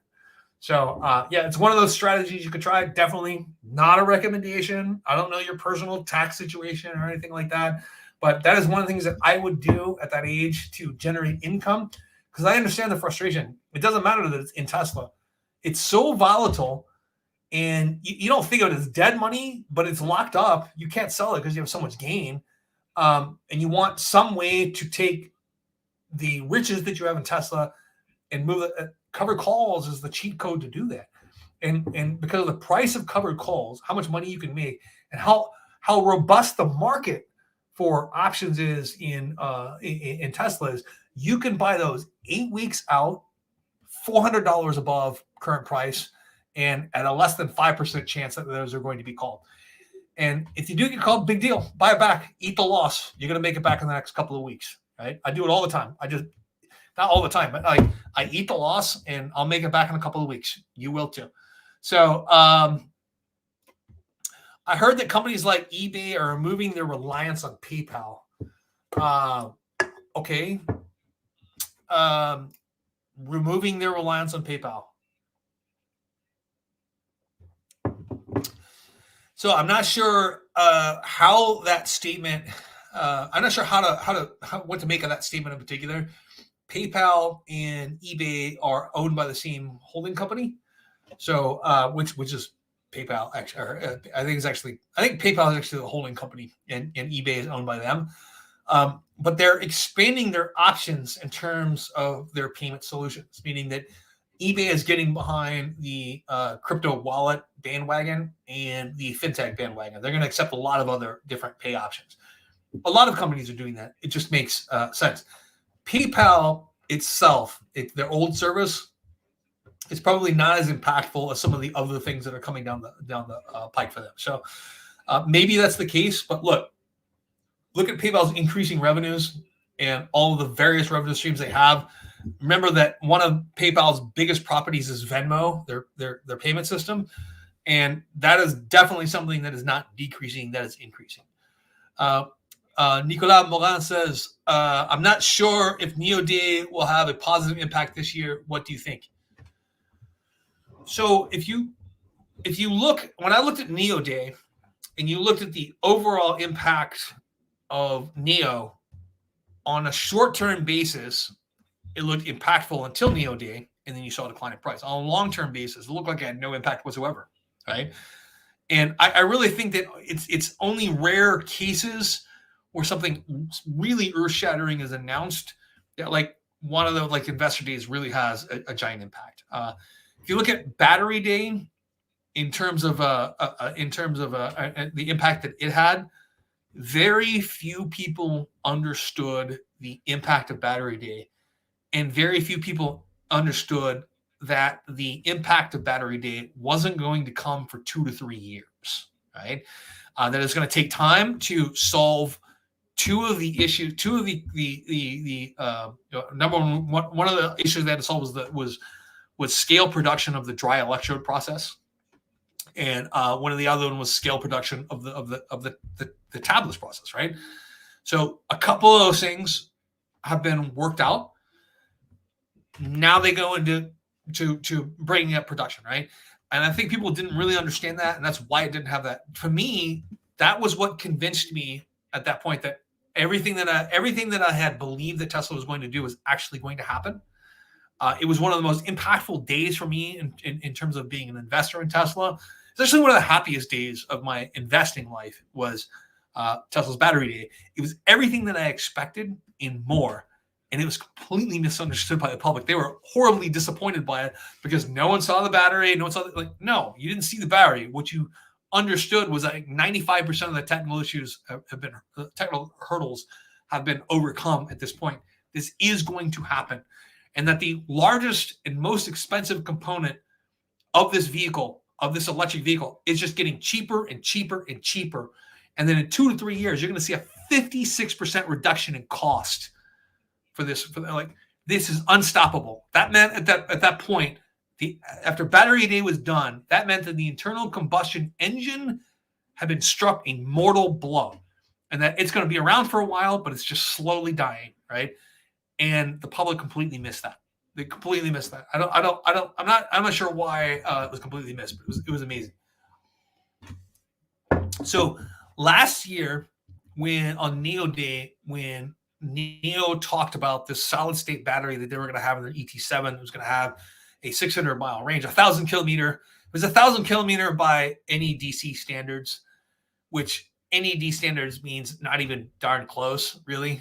So you really discount the NEDC standard, discount it by 25 to 30%, and that's probably the real range under actual driving conditions. But they were saying it's going to have a range of about 600 miles, right? It was going to blow away Tesla. It's going to be a solid state battery. Note that you have not heard anything about that supposed solid state battery that they were getting from a small startup ever since then. You've not heard any news on that or any significant news, because I think that was probably vaporware. All right.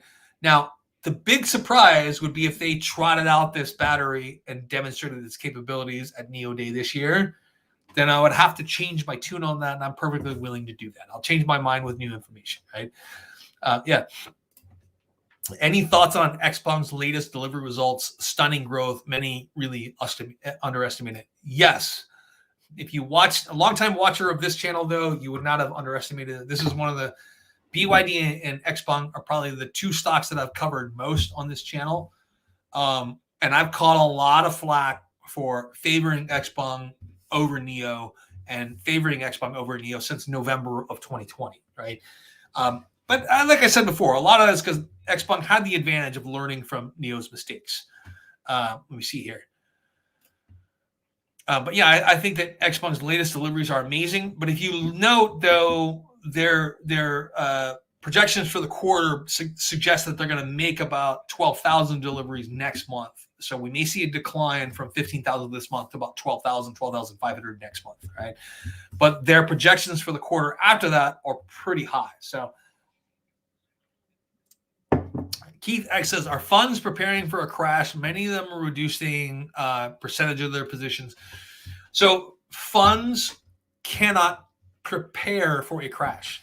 So every mutual fund and every ETF, not necessarily every ETF, but every mutual fund in particular, which a vast majority of funds in the market are actually tied up in mutual funds and not ETFs, they have specific restrictions on how much of their portfolio must be invested at all times. And that is generally between 80 and 95%, right? If it's a large cap fund, then 80% of it must be invested in large caps at all times. You can't go to cash, right? And that is because you must be delivering what the customer expects. So when you say preparing for a crash for most people would mean moving to cash, right? Or moving to something resembling cash. Mutual funds can't do that. Money managers can't do that. They may be repositioning to things that they think are defensive, and that is cyclical rebalancing that happens all the time from the sector. We call it sector rotation in the industry, and right now you are seeing a rotation to defensive stocks. You're seeing a rotation to the Johnson & Johnsons, the DuPonts, the Cornings, the Lockheeds, the Northrop Grumman's. You're seeing a rotation to some of these massive companies that have years-long contracts in business, right? That is something that's happening. Those are seen as a better bet in times of crash. But I'll tell you one thing: they're not a better bet necessarily in an inflationary environment. If we are really going through an inflationary environment, tech is really still your best place to be. That is what is going to outperform inflation and grow faster than inflation, right? Yeah. Hold on a second here.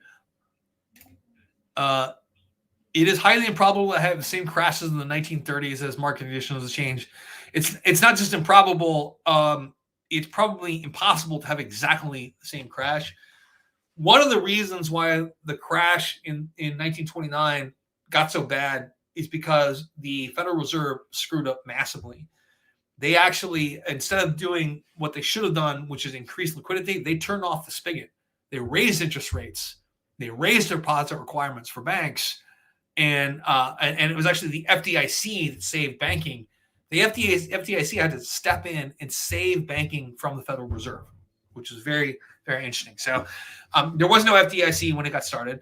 So Roosevelt actually got Congress to approve the Federal Deposit Insurance Corporation in order to backstop banks because the Fed had messed up badly. I almost dropped an F-bomb on a live stream, so definitely get me demonetized, or definitely get this live stream demonetized. But yeah, so that type of condition is probably impossible. I would say that the one thing that could cause a 1930s type of crash would be an extended pandemic of some sort, but would have to have a much higher mortality rate than the one we had. But even something like the Spanish flu is not going to have a 1930s type effect. If you look at the Spanish flu led directly into the roaring 20s, right? And so we're not, that type of crash is probably impossible. If you were investing in 2008, you probably already lived through the worst crash you're going to have in your lifetime. And the biggest risk of total systems collapse that we had in our lifetime was probably in 2008. It was not in 2020. All right. So many CEOs or billionaires are willing to let their wealth go down. And the Fed is more proactive and well equipped with tools. Is that correct? So I'm not going to comment on the CEOs being billionaires that won't let their wealth go down. That statement is not as decipherable as I would like, but the Fed definitely is more proactive. But more importantly is the last part of your statement, which they're equipped with more tools. That is absolutely correct. In the old days, it really only had two tools, and that was control over the discount. It's either the discount rate or the federal funds rate. I can never remember which one they control, and control over deposit requirements. So right now, there are no deposit requirements on banks, at least in the traditional sense. They can always reimpose those in order to control inflation. And now they have more tools, like this whole we're talking about tapering right now, where the Fed's going to stop buying assets. They didn't have that power to do that before 2000, and that power is really expanded in 2008 to do that. And that's one of the tools they've used to create liquidity in the economy. That's something that didn't even exist in the 1930s, in which I'm not sure how their power evolved to have that. I'm not sure how they evolved to have that kind of power. But this is an institution that has learned over and over from different economic crises how to deal with these, and they've gotten better and better and better. Right? 2008 was probably the biggest risk that we had to our economy, and we had exactly the right person in charge to handle that crisis, which was Ben Bernanke, because he actually wrote papers on how the Fed effed up in 1930 and 1929, how they actually exacerbated and lengthened the Great Depression, how they made it worse, and he did the opposite of that, and that actually worked to backstop our systems, to support our economy until normal operations resume. So a couple of markets, though, have never normalized since then. The commercial paper market, which is a type of fixed income, that market has been dead since 2008 and has never recovered. So I'm not saying that there wasn't permanent damage, because there was certainly permanent damage in those markets, and our economy was permanently changed, but they did a lot. So any thoughts on FEMSA? Let me look them up real fast. I'm not sure what you're talking about here. FEMSA. See here. Michael Will.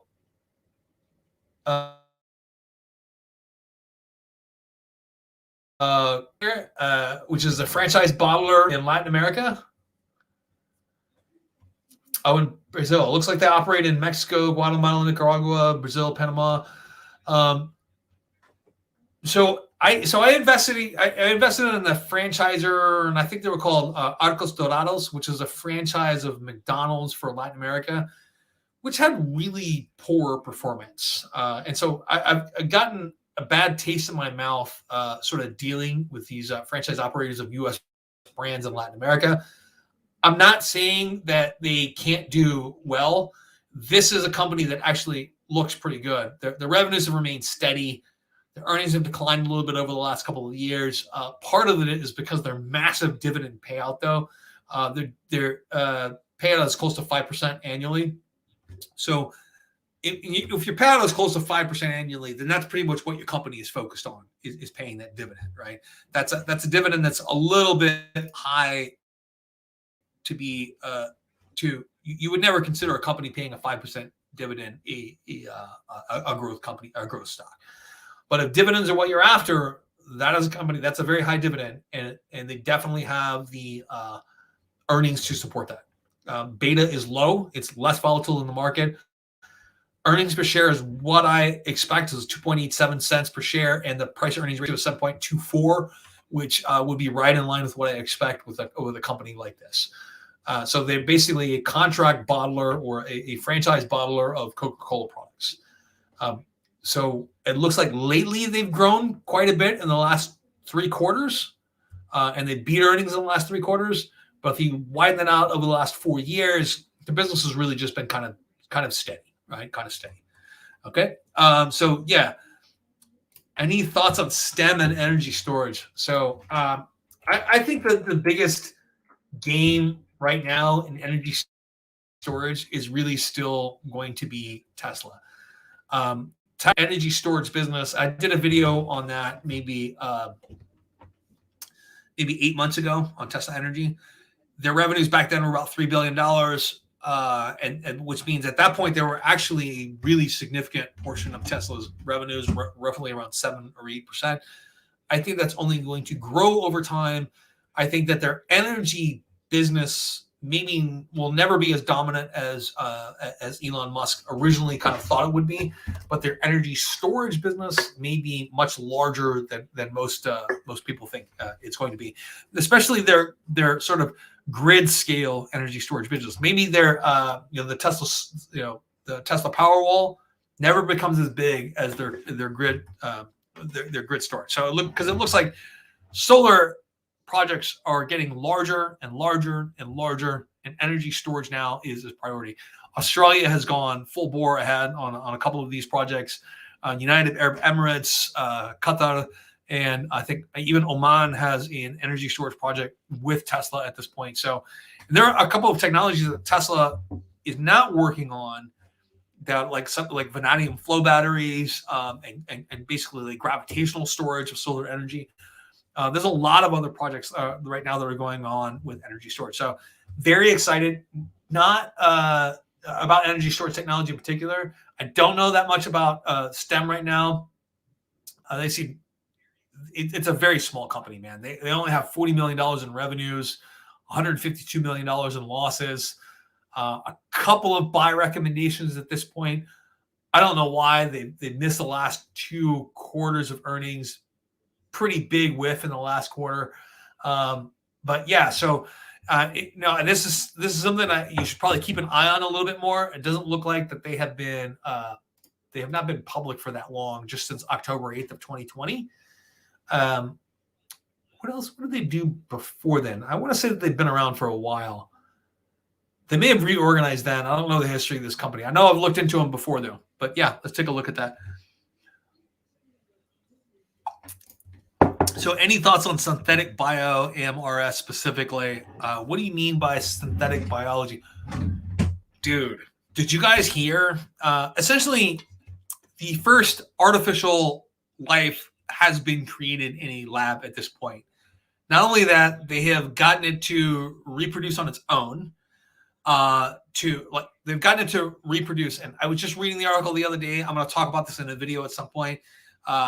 So I don't want to ruin it, but essentially this is an earth-shattering announcement that was couched as a scientific oddity, but the first artificial non-DNA life has been created, and it's the point is we don't know if it's a biological robot or life itself, but it can reproduce on its own. And that's a big, big deal. Anyway, I'm not specifically commented on this the synthetic biology that you're talking about, or AMRS specifically, but there was an article that I just read on that. I'm looking into the science of this right now, so I don't want to comment on it too much because I don't. Comments right now would be based on ignorance and not actually on fact. So yeah. Kai says hello. There you go. Ellie DeChamp says, what do you think of STLD? Is it a buy? Assume that they were providing raw material for Tesla to build the Cybertruck. So what raw material would they be providing? Would be, well, hold on a second here. Actually, they kind of look like a buy no matter what. Their price to earnings ratio right now is 5.37. Their recent decline is probably, it kind of looks like a buy right now. They pay a small dividend, about 1.6%. Earnings per share is $11.01 per share. PDE is 5.37. Beta is high. The stock is very volatile. Over the last 6 months, it's gone from over the last year, so it's gone from 33.77 up to 74.37 and back down to $60 a share, and in between it's been down to $59 a share. So it's pretty volatile in this case. But if you look over a 5-year period, I would need to investigate this a little bit more. They've had growing revenues over the last year in particular. Let me see here. They're a steel producer and metal recycler in the United States, operates through 3 segments: steel operations, metal recycling, and steel fabrication operations. They offer hot and cold roll and coated steel products. So assuming that they are going to build the Cybertruck or provide materials for the Cybertruck, and assuming that the $80 billion in back orders for the Cybertruck are actually real, then it might be a good buy. But what is the evidence that they're actually going to be a provider of cold rolled steel for the Cybertruck? That's what I want to know. So if you have that, I'd love to hear what that evidence is. Chris P. Talks 84. Hope you're doing great. I have a glass of wine with you. I get a feeling Musk won't be able to meet the demand for SpaceX Raptor rockets, and the stock will take a hit. SpaceX is not public. There's no stock to take a hit. So SpaceX is still private. Actually, if you guys remember, about a year ago, there was talk from a prominent YouTuber who actually got a response. I forget his name. It was David something or other. But he actually got, I think it was David Lee, but he actually got a response from Elon Musk, where David Lee was kind of proposing that Elon Musk create a holding company that holds Tesla and SpaceX, so everyone could participate in the growth of SpaceX as well as Tesla and a couple of other projects they were working on. And I thought this was a bad idea because SpaceX as an enterprise's success is not actually assured by any stretch of the imagination, right? And this is the whole reason I thought it was an idea. And I think that the worry right now is not necessarily an indication of bankruptcy. The email was laying out the possibility of bankruptcy. Remember, at one point, Tesla was single-digit weeks away from bankruptcy itself. And right now, that possibility seems extremely remote to most people. Other than that one Tesla bear who won't keep his mouth shut, the guy who just constantly looks like a fool, who just constantly, I can't remember his name, but yeah. But no, I think that the SpaceX Raptor rockets, they may not be able to meet demand for that. I think that it may have a temporary effect on Tesla stock that creates a buying opportunity before people realize that liability is siloed in these cases by the operations of the corporation and how corporations work. They're separately taxable entities. They have separate liabilities. I don't think it's going to have a huge effect on there. So, So I'm so silly. I bought 300 QuantumScape at 21 and shot for like 130, but I sold only what I originally put in. I got 250 shares, but I could have made a lot more. Hey man, I wouldn't feel too bad about that. look up a company named Lucent Technologies. I don't know if you guys know who they are. This is back in 2000, and I didn't have that much money to lose back then, but I lost $80,000 on that company back in like 2000, 2001 timeframe. And it really wasn't until I lost some money until I realized that I didn't actually know what they did. So they had the best commercials on television, and if I want you guys to go up and look this up yourself, and you realize what a ridiculous mistake that was to sink $80,000 of my money into the stock in that time period based on what they sold, because they didn't sell what I thought they sold, and I didn't do my research, and this is why. But with QuantumScape, though, it would have been easy to be fooled by all of the hype surrounding what was going into that. Like, I have a scientific background and education, and I'm just interested in science, and I read scientific articles all the time, and I read criticisms of research all the time. That's one of the biggest things. Like, I don't just read research. It's very important to read academic criticism of research that's out there. That's part of the scientific process. Just because something's published doesn't mean it's a fact. When you publish something, you're inviting criticism, right? And that is one of the things with QuantumScape is I just couldn't find enough that was published that they did in scholarly sources that was open to criticism. Some of that is they want patent protection, but some of that patent protection and some of that protection of your IP comes from publishing your data, publishing your findings, right? But they just weren't doing that at the time. So I think it would have been easy to be fooled by all of the technology and science writers that are out there that really don't dig deep enough. There are tons of those. So does Lucid have a better battery than Tesla? No. That's an unqualified no. I might have to go with Lucid fanboys. I'm too poor to get into Tesla. So you're not too poor to get into Tesla. Look, I want Lucid to be successful just because, number one, I don't want anyone to fail. But I want Lucid to be successful because I think that we have to have competition for Tesla in order for Tesla to be better. I want Rivian to be successful. I want Lucid to be successful. I want them all to push each other to have better products and to further this revolution.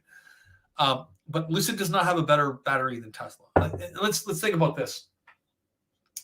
The Tesla Model S came out 8 freaking years ago.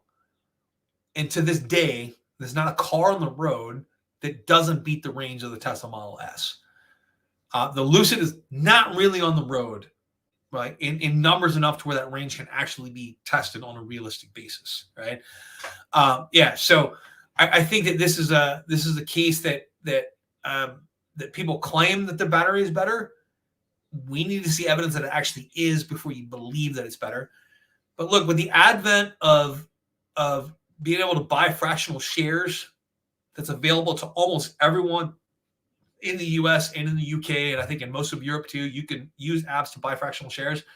There's no reason not to buy Tesla. Buying $40 of Lucid stock versus $40 of Tesla stock, the only difference in that is in your mind. You think you're getting close to a full share with Lucid stock and maybe just a tiny fraction of a share with Tesla stock. But value is not price, and price is not value. And that's one of the things that's missed. It's a psychological trick that's being paid on you. And it's one that I fall victim to also. Like, I have almost no investments in Bitcoin. Most of my investments are in Ethereum, Algorand, Solana, because I like to buy a lot for a little, right? But the reality is, I did the math. If I dumped it all in Bitcoin, I actually would have made more money, right? Because I fell victim to something that I know already isn't true, is that price and value.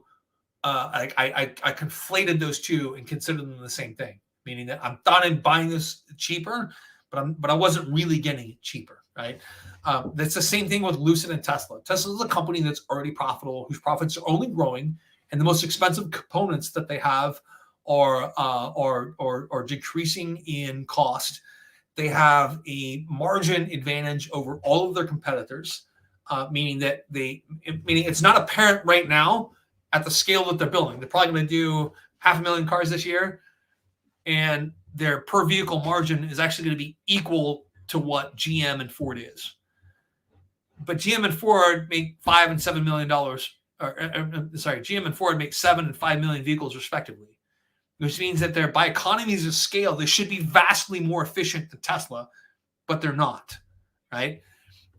Lucid is not going to beat that. They basically had 22 cars in their lot waiting to be delivered, and a lot of their production is done by hand. It's not automated.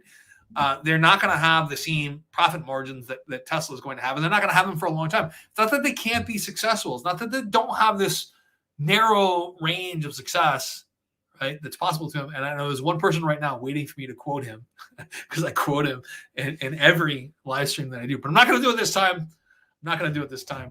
But no.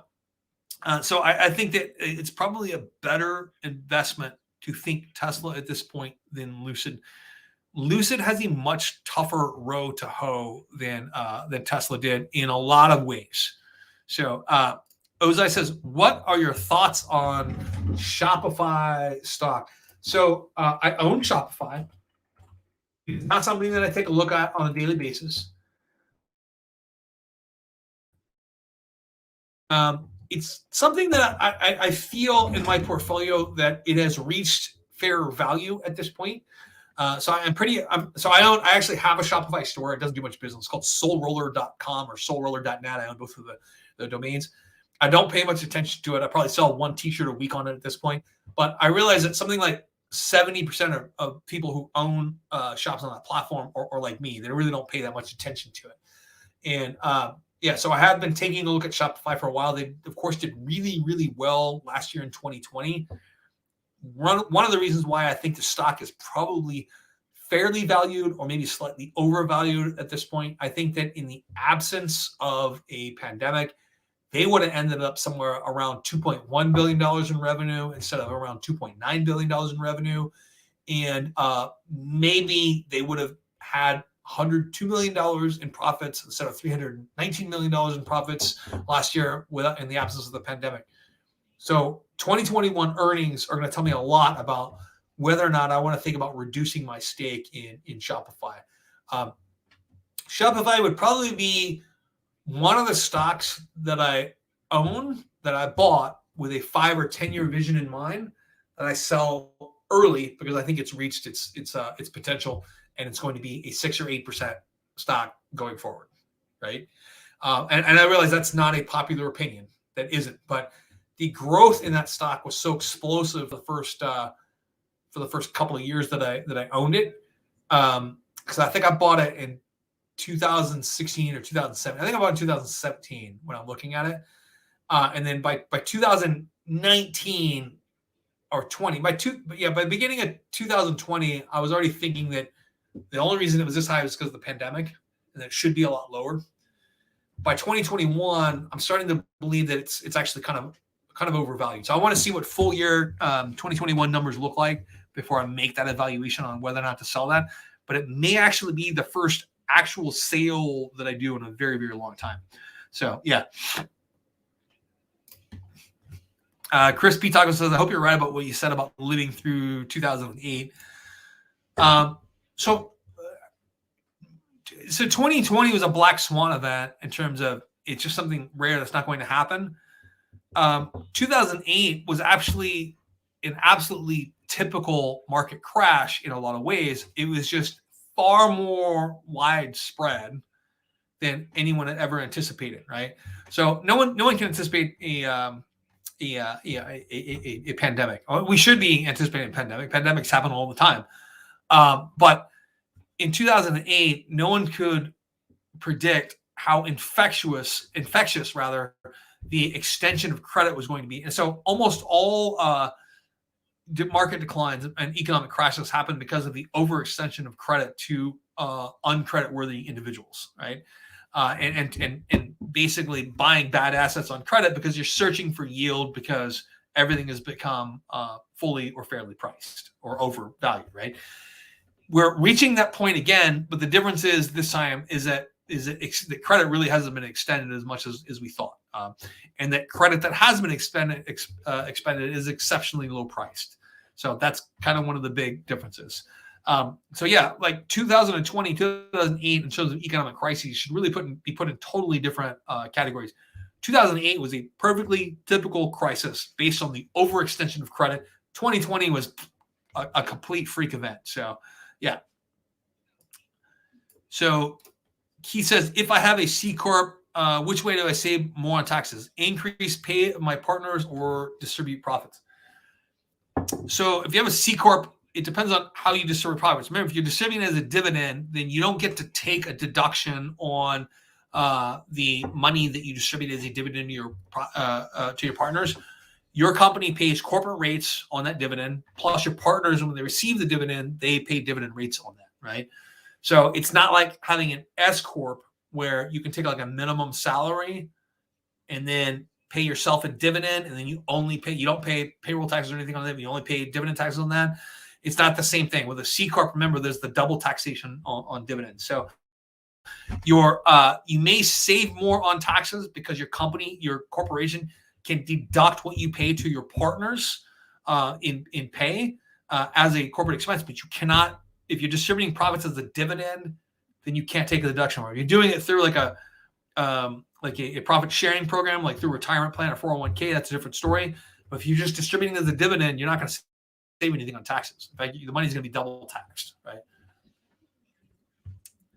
It's like the U.S. tax code is actually really logical. It's complex, but it's actually very logical.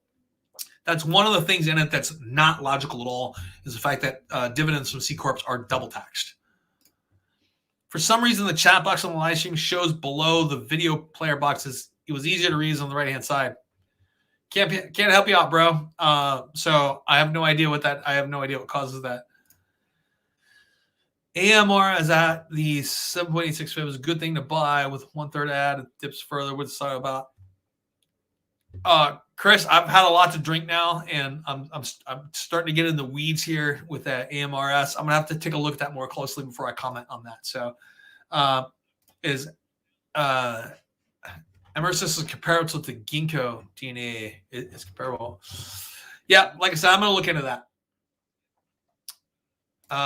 Christopher says, if Tesla drops into the 5% and fills the gap, I'm going to sell my girlfriend a few times, my GF a few times to fund it.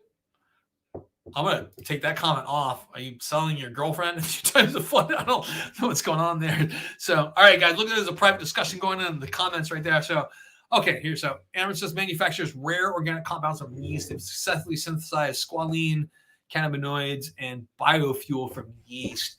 That's actually something that I'm very interested in too. So there's an operation here in California that synthesizes biofuel from algae and synthesizes precursor chemicals for plastics from algae too, which is something that I'm very, very interested in too as a replacement for petroleum-based plastics. That's really what I'm interested in. That's sort of the next frontier. So only 26% of petroleum use in the United States is not transportation related, meaning it's either oil, fuel oil, gasoline, or what else, or bunker fuel or whatever. It's all related to transportation, and 26% of that petroleum use is unrelated to that. So the oil industry is not going away, even if we switch to electric vehicles. It's in a lot of different products, but with these precursor chemicals being able to be produced by algae or by yeast, it's going to take a long time. Meaning this is probably not going to happen for the next 20 to 50 years, but we will see incrementally some products being replaced by chemicals that are actually produced by yeast and by algae. And there's some really exciting research that's being done right now. And that's one of the things that's happening with the genomic revolution. I think I may have covered this in my first genomic revolution video that I did that I never actually ended up doing a second part to. I should do a follow-up on that, because that's really one of the big things with the genomic revolution is bioengineering algae and yeast to produce some of the chemicals we need that are actually created right now with destructive processes like oil drilling and coal mining and things like that, and just mining in general. So yeah. Chris WR says, had 3 beers with you. I'm a lightweight. I'm a lightweight too, despite the fact that I'm actually not all that light. I'm 200 pounds. Yeah, I am not exactly a heavy drinker myself. G says, hello, I've been watching your channel for a few years. That's awesome, man. I've only been on for a few years. I think December 20th will actually be my 2-year anniversary. And I just passed 20,000 subscribers, which is amazing to me. For the first 8 months when I'm doing my videos, no one's listening. I didn't do a live stream for over a year after I started my channel because no one was listening. I think maybe there were. The crazy thing was that in my first live stream, there were like 3,000 views on my first live stream because I put on there my first live stream, and I looked like a complete idiot doing it, but I had a great time. And like I said, I always lose subscribers when I do a live stream. Part of it is they just subscribe because of one particular video. They're looking for expansion on that one particular idea, and it doesn't come, and so they unsubscribe.